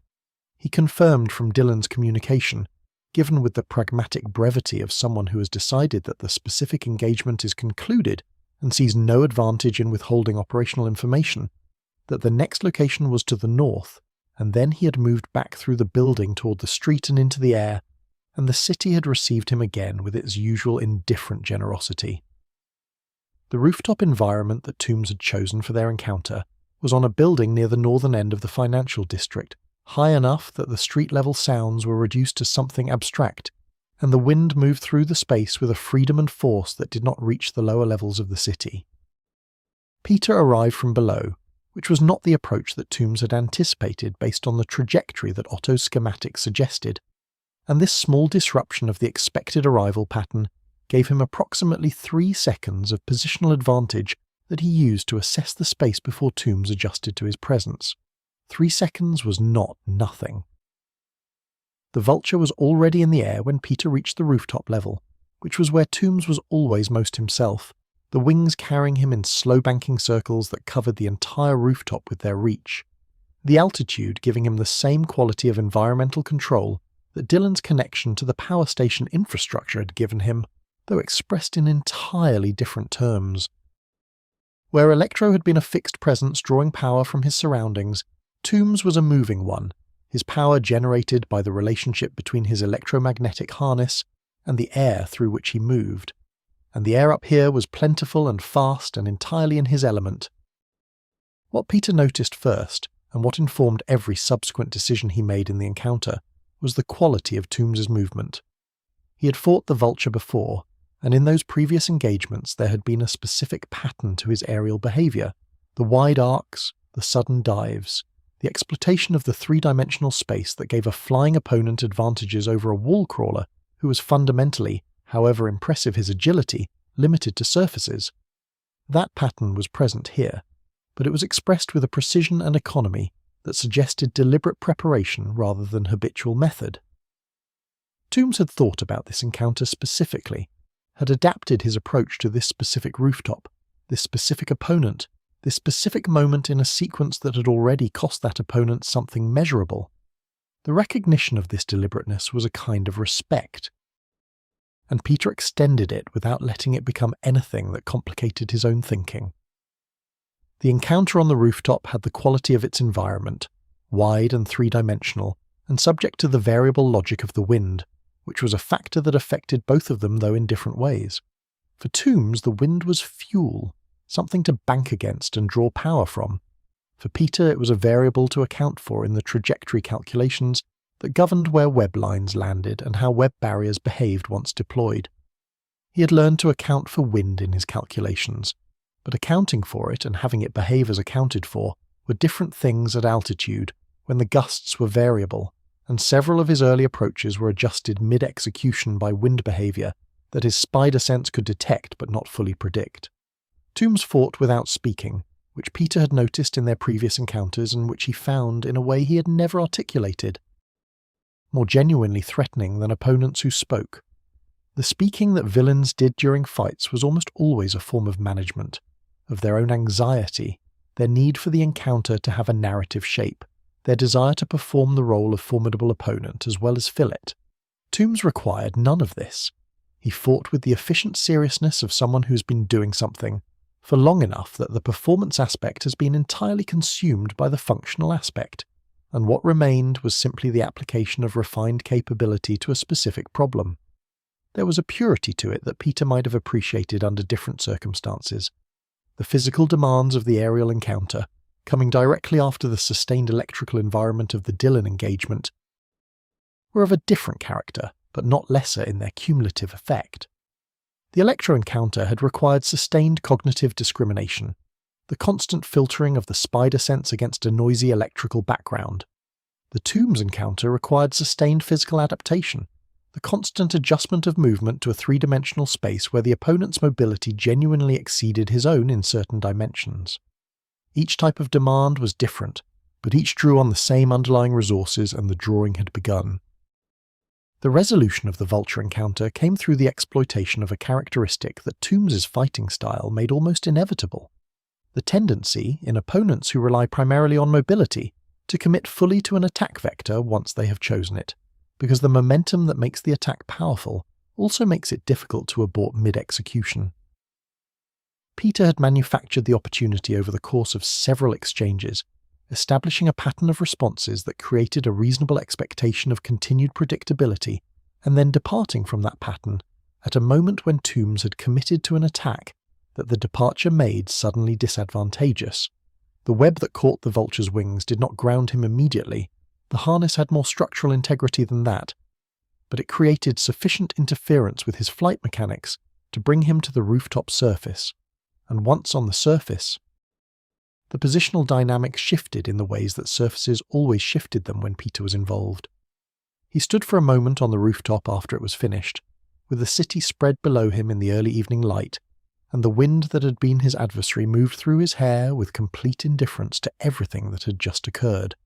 His body reported its condition to him with the honesty that bodies always bring to these assessments.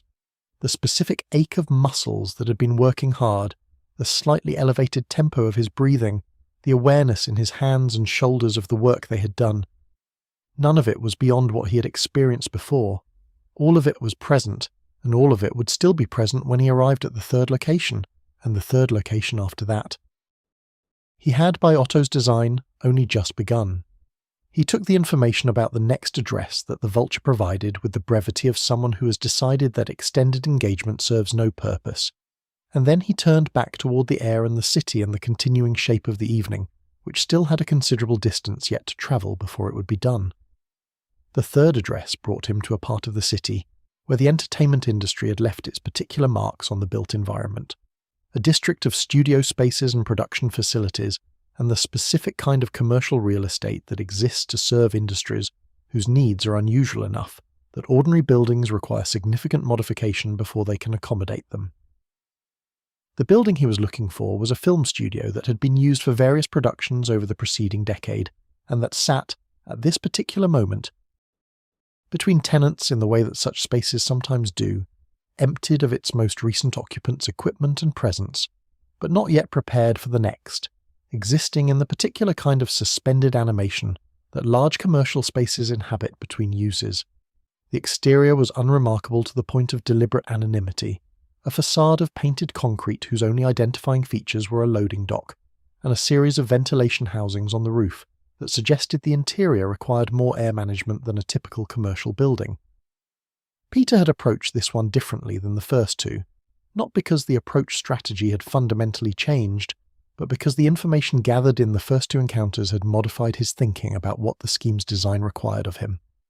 Electro's power station had been an environment that amplified a specific capability. Tombs's rooftop had been an environment that maximized a specific type of mobility advantage. The logic was consistent. Each environment had been chosen to express its designated occupant's particular strength in its most concentrated form. Which meant that the film studio was not a neutral space, but a constructed one, shaped by whoever had prepared it to serve a function that the building's ordinary architecture was merely the container for. He did not yet know what that function was, but his spider sense, reading the building from outside with the sustained attention he had learned to give it when the information mattered, was producing a quality of warning that was different from the electrical saturation of the power station and the open space awareness of the rooftop. Something more subtle and more dispersed, a warning whose precise direction was difficult to locate because it seemed to be coming from everywhere at once rather than from any identifiable source. He understood as he entered through a secondary access point that his reading of the building's exterior had identified as structurally exploitable, that he was entering the domain of Quentin Beck. This understanding was itself a specific kind of preparation, because it meant that the first thing he needed to establish was not a tactical position, but an epistemological one, not where he was in the space, but how much of what he perceived in the space could be trusted to correspond to anything real. The answer, with Mysterio, was always less than it appeared, and the functional discipline this required was to treat every perception as provisional until it had been corroborated by a second or third independent sense, and to rely most heavily on the spider sense not because it was infallible in Beck's environments, but because it was the sense most difficult to address through the specific methods that Beck's craft employed. The interior of the studio was dark in the way of spaces where the management of light is so complete that no illumination exists except what has been deliberately introduced. The darkness was not empty. It had the specific textured quality of darkness that contains things, objects and distances, and the faint suggestions of spatial structure that the eye assembles from the smallest available information into something resembling orientation. Peter's senses were more useful in this environment than ordinary human perception would have been, but they were not unaffected by what Beck had arranged. The air carried a combination of chemicals that he identified as hallucinogenic compounds dispersed at low concentration, not enough to produce dramatic perceptual distortion in someone with his enhanced metabolism, but enough to introduce a slight softening of perceptual boundaries, a subtle increase in the brain's tendency to complete partial patterns into full ones. It was elegantly done. The compounds would not incapacitate him, which would have been too obvious, but would nudge his perception in the direction of seeing what was suggested rather than what was actually present, which was far more useful for Beck's purposes. The first image came before he had moved 10 meters into the space, a sudden illumination that resolved in the fraction of a second between darkness and light into a version of the studio interior populated with movement and sound and the specific sensory density of an environment that his brain classified as real before the analytical part of his mind could apply the question of whether classification was warranted. He was standing in what appeared to be a crowded public space, a transit hub of some kind, with people moving in the organised patterns of commuter traffic and the ambient sound of an underground station filling the space with its specific sonic texture. The people were rendered with a fidelity that was, he acknowledged privately, genuinely impressive. Not the flat projections that simpler illusion technology produced, but three-dimensional forms that moved with the slightly imperfect natural variation of actual human movement, their surfaces responding to the studio's artificial lighting with the appropriate complex of reflection and shadow. His spider sense did not behave in this environment the way it behaved in environments where the threats were physical and clearly located. The sense was calibrated to detect danger through the detection of physical forces, kinetic energy, electromagnetic fields, the biological signatures of organisms preparing to initiate attack. Mysterio's illusions were not physical in these terms. They did not exert force and did not have biological signatures. The spider sense could detect Beck himself, the actual physical presence of the man somewhere in the studio space, but the sense's signal was buried beneath the environmental noise of the constructed scene in a way that made precise location difficult. Peter was aware of danger as a general condition of the space rather than as a specifically directional warning, which was the precise cognitive situation that Beck had designed the environment to create. He moved through the illusory transit hub with the deliberate, grounded physicality of someone who has decided that their feet are the most reliable source of information currently available. The floor beneath him was real. The studio floor concrete, with the specific acoustic quality of a large empty space regardless of what his eyes were telling him about its apparent population. He focused on this, on the sensation of contact between his feet and the actual surface beneath him, using the confirmed reality of the floor as a fixed point from which to evaluate the reliability of everything else his senses were reporting. The people around him were not real. He knew this, and the knowing was important to preserve against the illusory environment's sustained invitation to simply accept what was presented.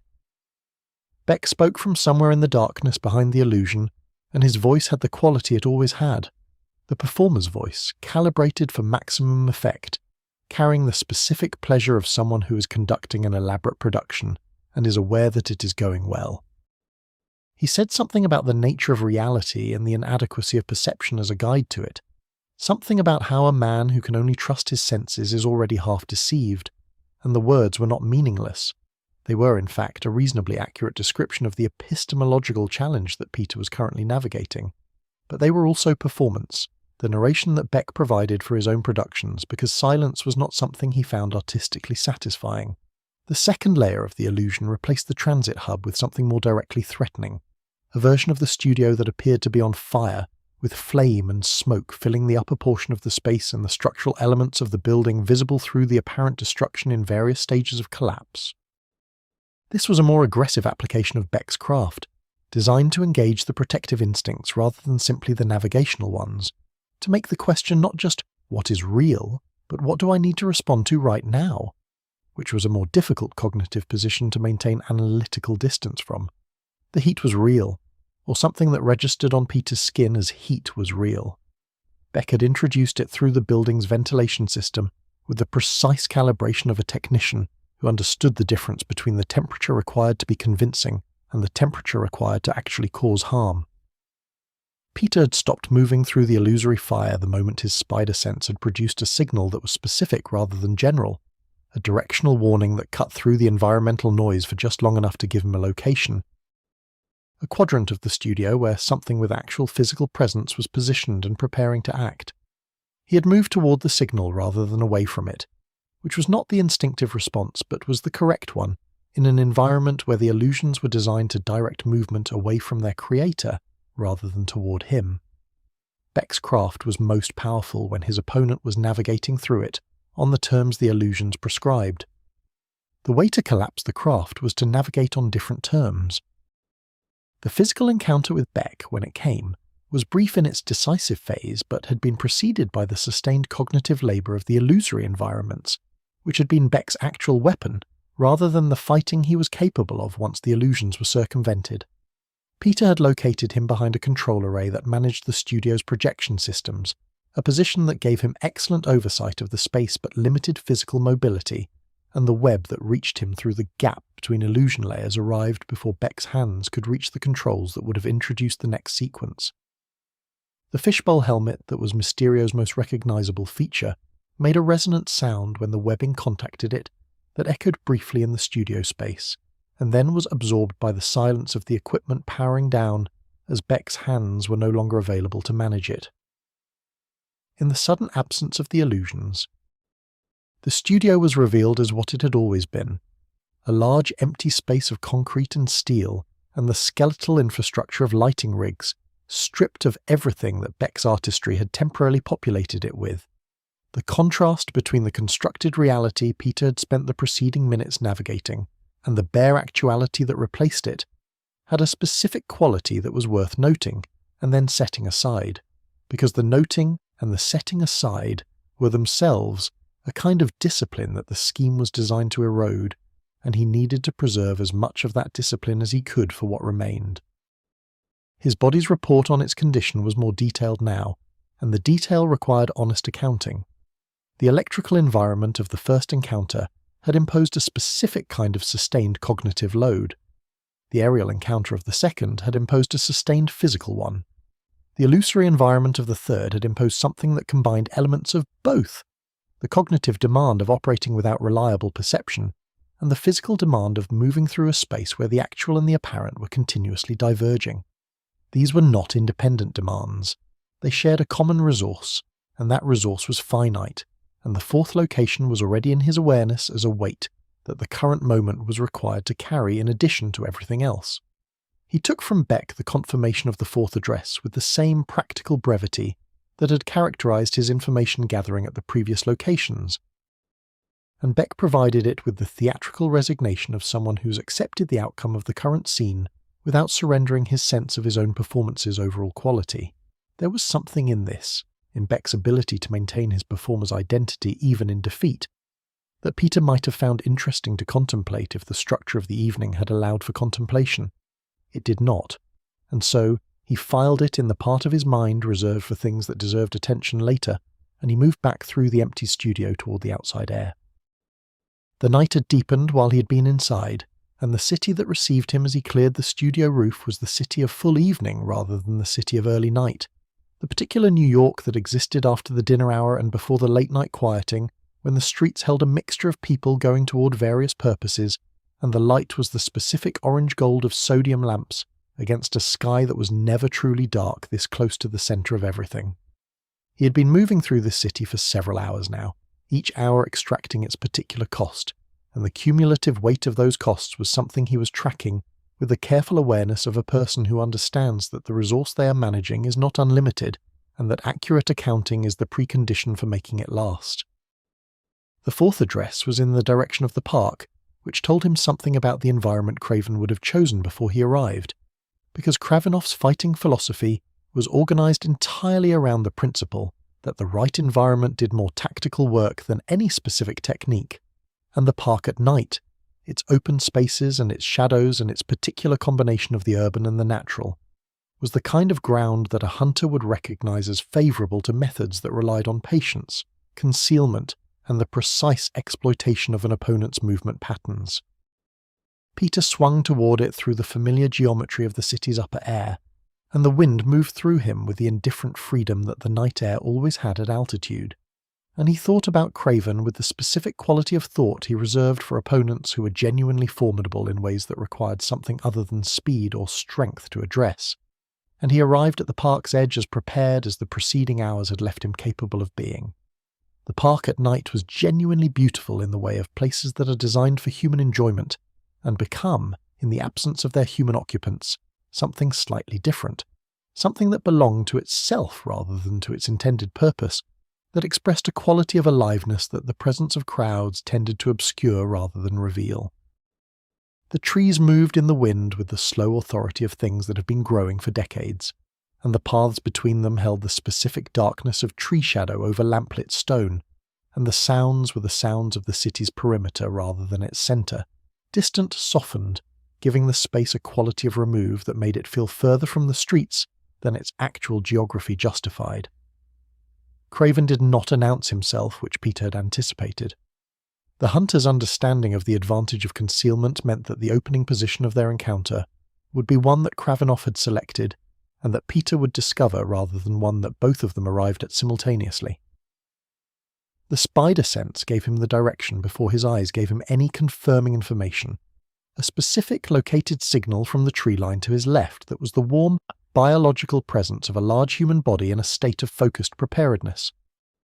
He turned toward it rather than away from it, as he had turned toward Beck, because turning away from signals was what the scheme's environmental design invited and what he had decided he could not afford to do. The encounter with Kraven was the most physical of the four, and this was consistent with who Kravinoff was, a man whose philosophy of the hunt had always prioritized direct engagement over indirect methods, who believed that the truest test of a hunter's capability was the unmediated contest of body and instinct rather than the manipulation of environment or perception.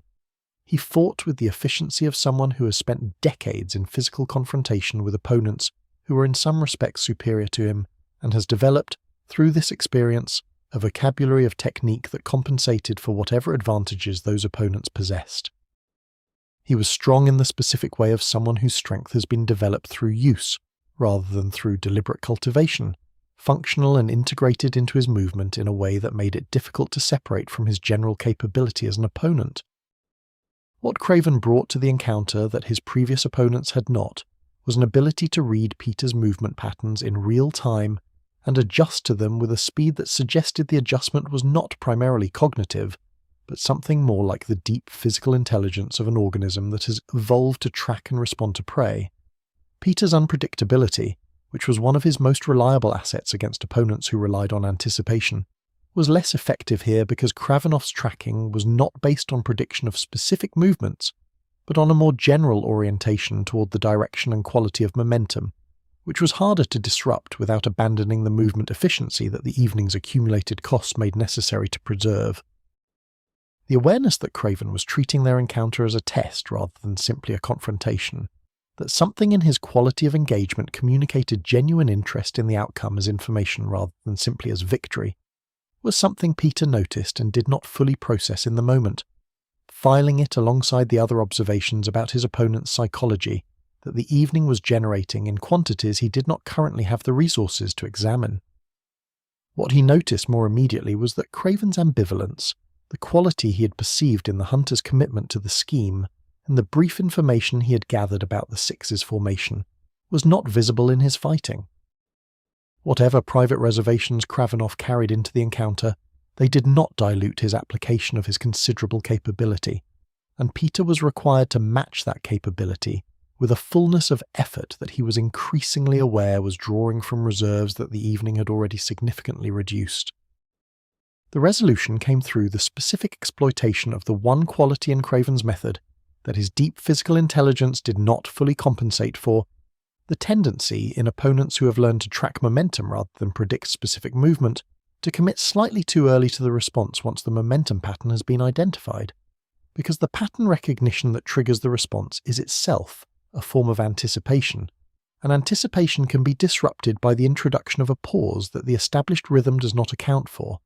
Peter had manufactured this pause deliberately, at a cost in positional advantage that he could afford, and the response that Kraven's commitment had already initiated arrived at a space Peter was no longer occupying, and the brief window that this created was sufficient for the webbing to close around Kravenov's wrists and anchor him to the park's stone pathway with the finality of something decided rather than something in progress. Kraven was still for a moment after the anchor held, and in that stillness something passed across his expression that was too quick and too complex to read with certainty. Not defeat exactly, but something adjacent to it that contained other things as well, things that would have required more time and a very different context to understand properly. What he said, when he spoke, was brief and given without embellishment, the fifth address delivered with the directness of someone who has decided that the specific engagement has concluded and that further performance serves no purpose. Peter received it and held it and looked for a moment at the park around him, at the trees moving in the wind and the lamplight on the stone path, and the city's distant perimeter glow above the tree line, and then he turned away from it and back toward the air, carrying everything the evening had given him toward the fifth encounter, and then toward the sixth, and toward whatever waited at the end of the structure that Otto had built to bring him here. The fifth address was a construction site on the Lower West Side, and Peter knew it from a distance before he arrived, knew it by the specific quality of his spider sense's response to the location, which was the same diffuse, distributed warning that the power station had produced but expressed through different materials and different spatial logic. Where Dylan's environment had been saturated with electrical charge, this one was saturated with loose aggregate and the particular physical complexity of a space in active construction. Unfinished floors, an exposed steel framework, and the piles of sand and gravel and concrete powder that accumulated at construction sites, the way sediment accumulates at the base of slow water, in quantities that seemed disproportionate to the specific tasks they served, until you understood that the task was the building of something large, and that large things require materials in quantities that dwarf the visible evidence of their use. He had been moving for several hours now, and the honest accounting of his condition that he had maintained throughout the evening was producing numbers that required careful management rather than alarm.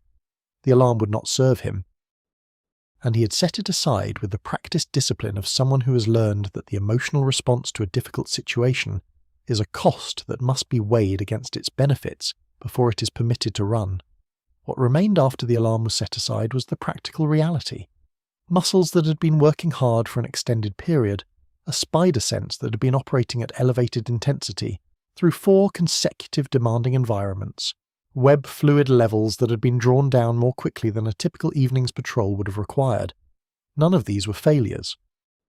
All of them were the expected consequences of what the scheme's design had required, which meant that Otto had anticipated them, and that the 5th and 6th encounters had been designed with this anticipated state in mind. This was information rather than discouragement. Flint Marco was somewhere in the construction site, and the somewhere was more difficult to locate with precision than the somewhere of his previous opponents, because Marco in his sand form had a relationship to spatial location that was fundamentally different from the relationship that solid bodies had to it. He could be distributed across the environment rather than concentrated at a point, could occupy multiple positions simultaneously, could transition between concentration and dispersal in ways that made the typical spider sense tracking of a biological target less reliable than usual. Peter had learned this in their previous encounters, and had developed a general approach to Sandman confrontations that rested more heavily on environmental awareness and less on the precise opponent tracking that served him in fights with opponents who maintained a consistent physical form. The construction site's specific geography became apparent as he moved through it. The partially completed floors at varying heights, connected by temporary staircases, and the skeletal grid of the steel framework that would eventually define the building's permanent structure.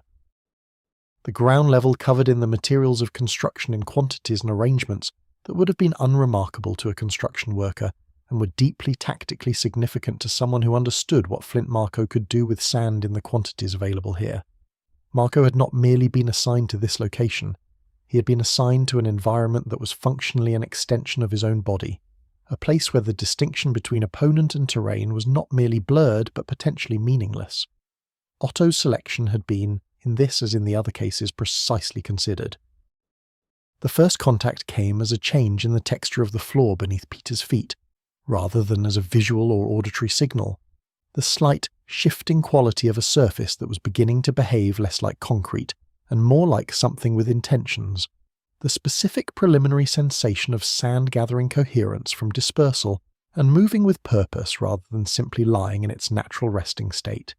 He moved upward before the surface completed its transition, the wall crawling carrying him to the steel framework above the ground level and giving him the elevated perspective that the floor position would have denied him. Below, the sand that had been distributed across the construction site's ground level was drawing itself together with the slow, powerful patience of a process that was not in a hurry because it did not need to be. Marco's full form, when it assembled itself from the distributed sand of the construction site's material stocks, was larger than his baseline human form in the way that was possible when sufficient material was available to supplement his transformed body. The construction site had provided that sufficiency generously, and what faced Peter from the ground level was not simply Flint Marco, but Flint Marco expressed at something approaching the upper limit of what his transformation could produce in a resource-rich environment, a figure of considerable mass and reach, whose relationship to damage was qualitatively different from the relationship that beings with fixed physical forms maintained, because damage that dispersed a solid form was simply damage, while damage that dispersed a sand form was rearrangement, and rearrangement was something that the sand corrected without difficulty or delay. The tactical challenge of fighting Sandman was not the challenge of finding sufficient force to overcome him. Peter had the strength for that in ordinary circumstances, and the circumstances here, while not ordinary, had not eliminated that strength, but the challenge of finding the specific application of force that produced a sustained rather than a temporary effect. Dispersion worked momentarily, impact worked momentarily. What worked with more durability were applications that addressed the coherence of the sandform rather than its mass, interventions that made it harder for the distributed particles to reassemble into purposeful configuration, that introduced into the sand's self-organization process a friction or impediment that the sand's own logic could not easily correct. Water was the classic answer, and it was not available here in the quantities that would have made it fully effective. What was available was the webbing, which had a different relationship to the sand form than it had to solid opponents, not as a restraint applied to a fixed form, but as a matrix introduced into a distributed one, a scaffold that the reforming sand had to work around or through rather than simply against. The application of this approach required patience and positioning, rather than the rapid, decisive action that his instincts suggested, and the patience was itself a cost because patience at this stage of the evening meant sustained exertion, rather than the opportunity for recovery that genuine patience would have involved. He worked through the problem with the methodical attention that his scientific training expressed in practical terms, identifying the specific behaviours of Marco's sand form in the current environment, noting which approaches produced temporary dispersal and which produced something more interfering, adjusting the application of webbing from a restraint model to a matrix model, and observing the difference in Marco's response. There was a quality in Marco's fighting during this encounter that Peter had noticed in their previous engagements, and that was present here with a particular clarity that the construction site environment somehow emphasized. The quality of a person who is fully applying their capability without being fully invested in the outcome, who is executing with competence but not with the specific energetic quality that comes from genuine commitment. It was not indifference exactly. Marco was not indifferent to whether he won. But there was an absence of the passionate engagement that characterized Dylan's electrical attacks, the philosophical investment that Toombs brought to his aerial efficiency, the artistic commitment that Beck brought to his illusions, and the hunter's absorbed attention that Kravinoff brought to his tracking. Marco was fighting because he was here and this was what was happening, and the fighting was good because his capability was genuine. But the heart of him was elsewhere in a way that affected the quality of his attention at the specific moments when full attention mattered most.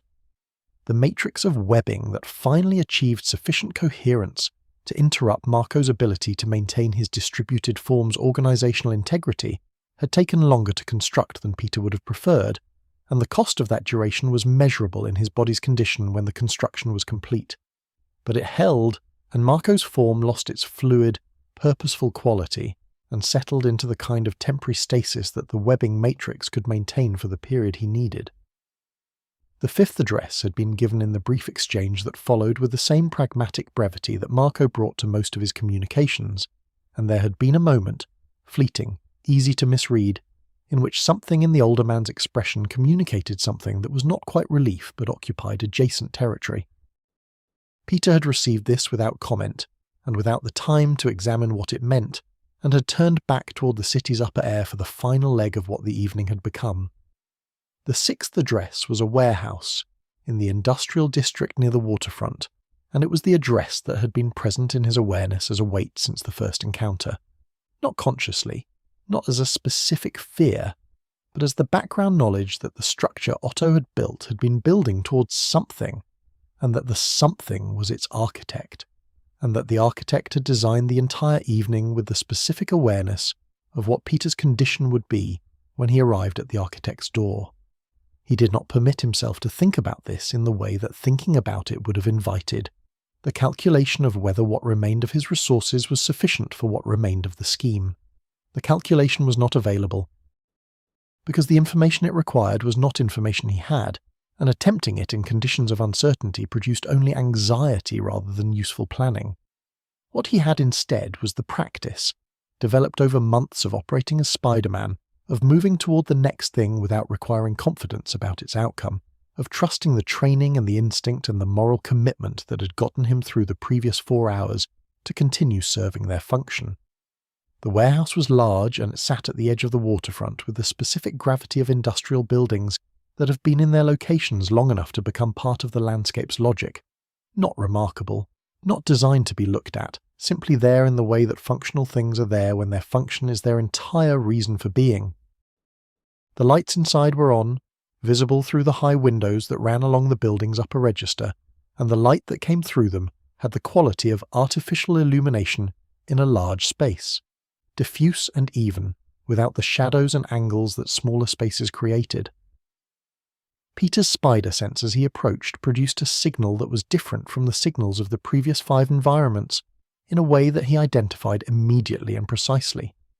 This was not the distributed environmental warning of a space that had been prepared to serve a specific opponent's capabilities, but the single, specific, located signal of one highly capable and completely focused person waiting with intention. Otto was inside, and he was not hiding, and he was not performing, and he was not constructing an environment whose primary function was psychological.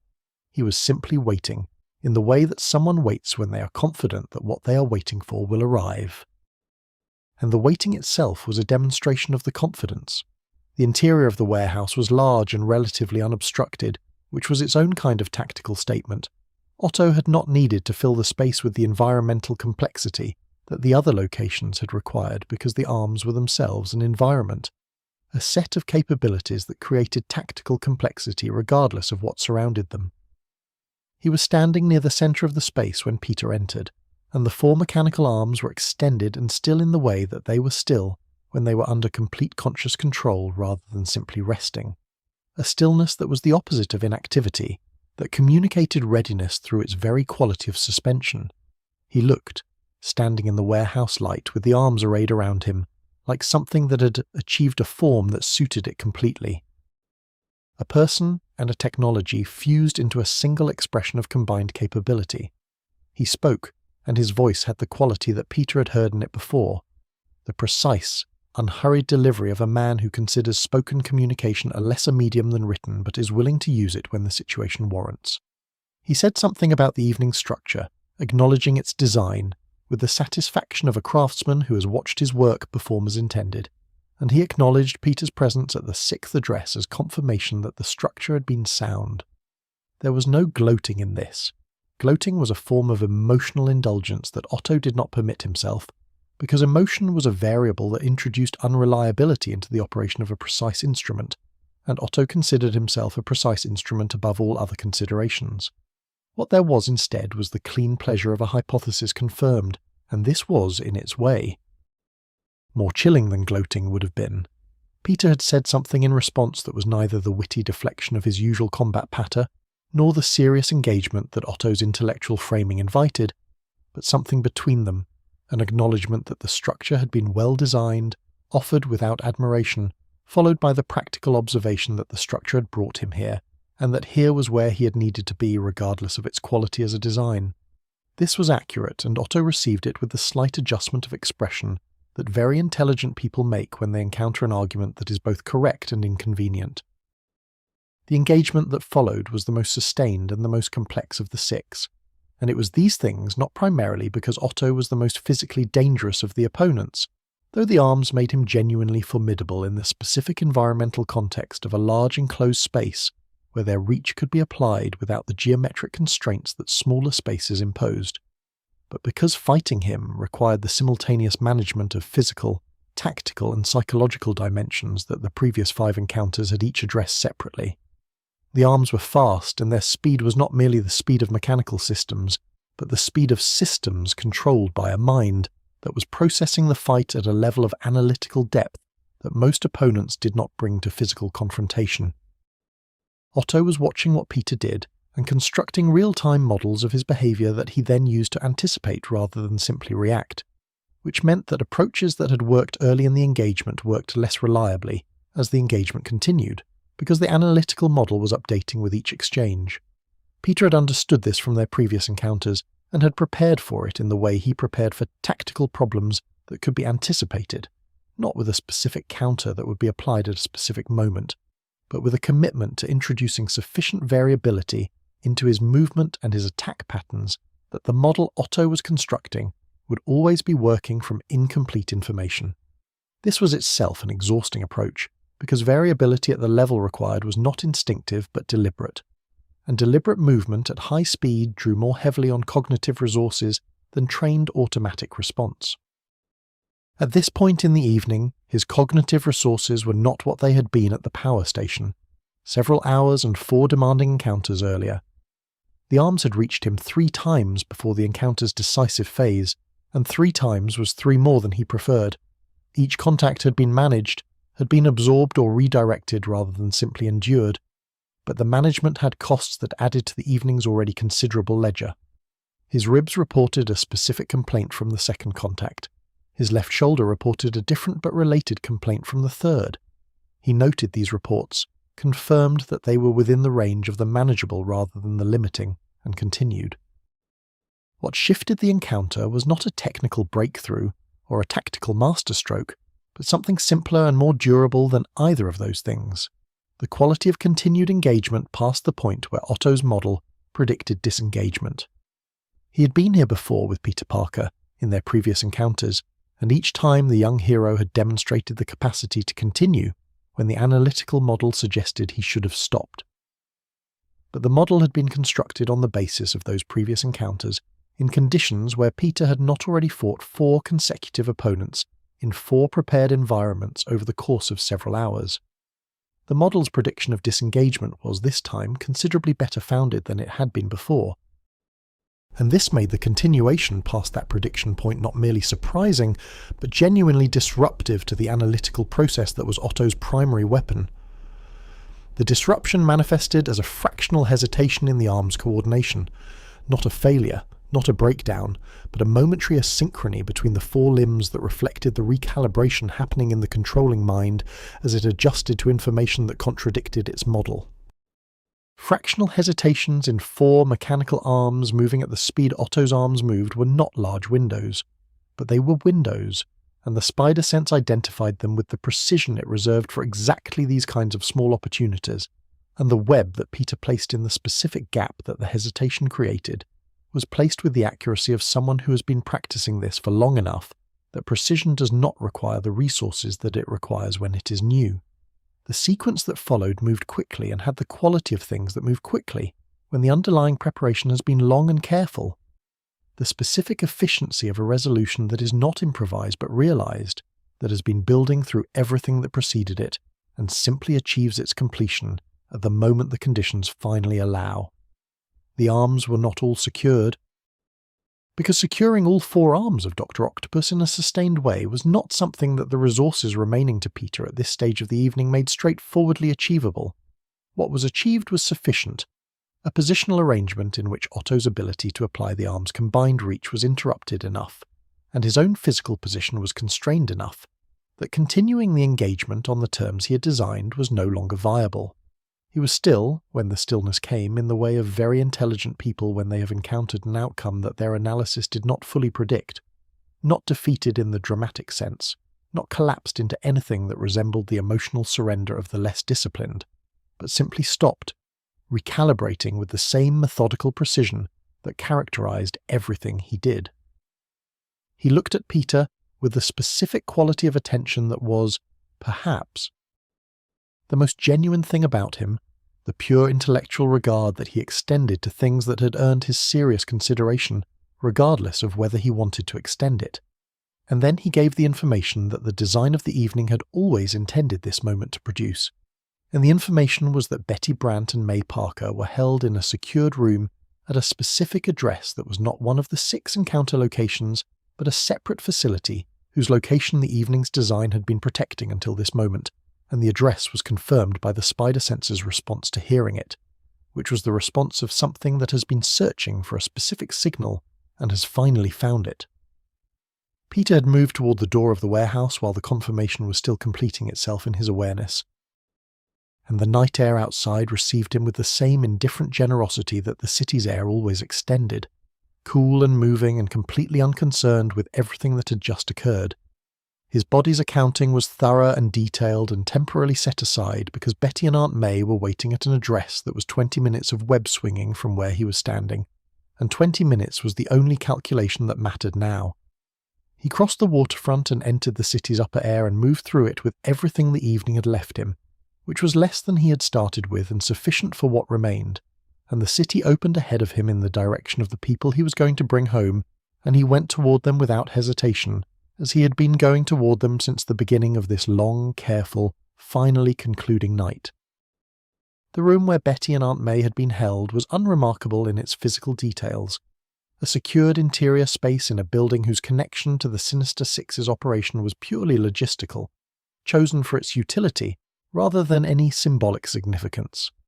When Peter found them, Betty was awake and composed with the specific composed quality of someone who has spent the preceding hours managing their fear With the practical intelligence that characterized everything she did, and Aunt May was asleep in the chair where she had apparently been sitting, having achieved the specific unconscious peace of someone whose trust in the fundamental order of things was deep enough to survive even the experience of being unexpectedly removed from her Tuesday morning routine by strangers. She woke when Peter touched her shoulder, and she looked at him with the blinking uncertainty of a person arriving from sleep into a situation whose context requires a moment to reassemble. And the first thing she said, with the specific magnificent irrelevance of someone whose love for another person makes their own circumstances secondary, was that he looked thin and whether he had been eating properly. He had said yes, in the way of someone for whom saying yes is simpler than the alternative, and she had accepted this with the gentle skepticism that she applied to most of his reassurances about his own well-being, and the three of them had left the building together and found their way back to the ordinary night of the city, and the city had received them in the same way it received everything, without comment, without judgment, continuing its 10,000 unremarkable processes around the edges of their particular and extraordinary evening as though nothing of significance had occurred, which was perhaps the most accurate description of what had happened from the city's perspective, and the least accurate description of what had happened from Peter Parker's. And so the web settles, gently, into stillness. What we have carried together through this long evening is not really a story about 6 villains or 1 hero, or the particular geography of a city at night. It is a story about what it means to keep moving toward the people you love when everything reasonable suggests that stopping would be understandable. It is a story about responsibility as something chosen rather than imposed, carried not as a burden, but as the quiet evidence of what a person values most. Peter Parker did not face what he faced this night because he was extraordinary. He faced it because someone he loved needed him to, and that reason turned out to be enough. If you're reading this story, some part of it was always meant for you. The weight you carry, the people you would cross the city for, the small daily courage of continuing. You can set all of it down now. The evening is concluded, the people are home. The city hums below in the gentle dark, and somewhere above the rooftops a figure moves through the quiet air, and everything that needed protecting is safe, and the night is soft, and there is nothing left to do but rest. Let the web hold you. Let the darkness be gentle. Let yourself drift. Sleep well, true believer.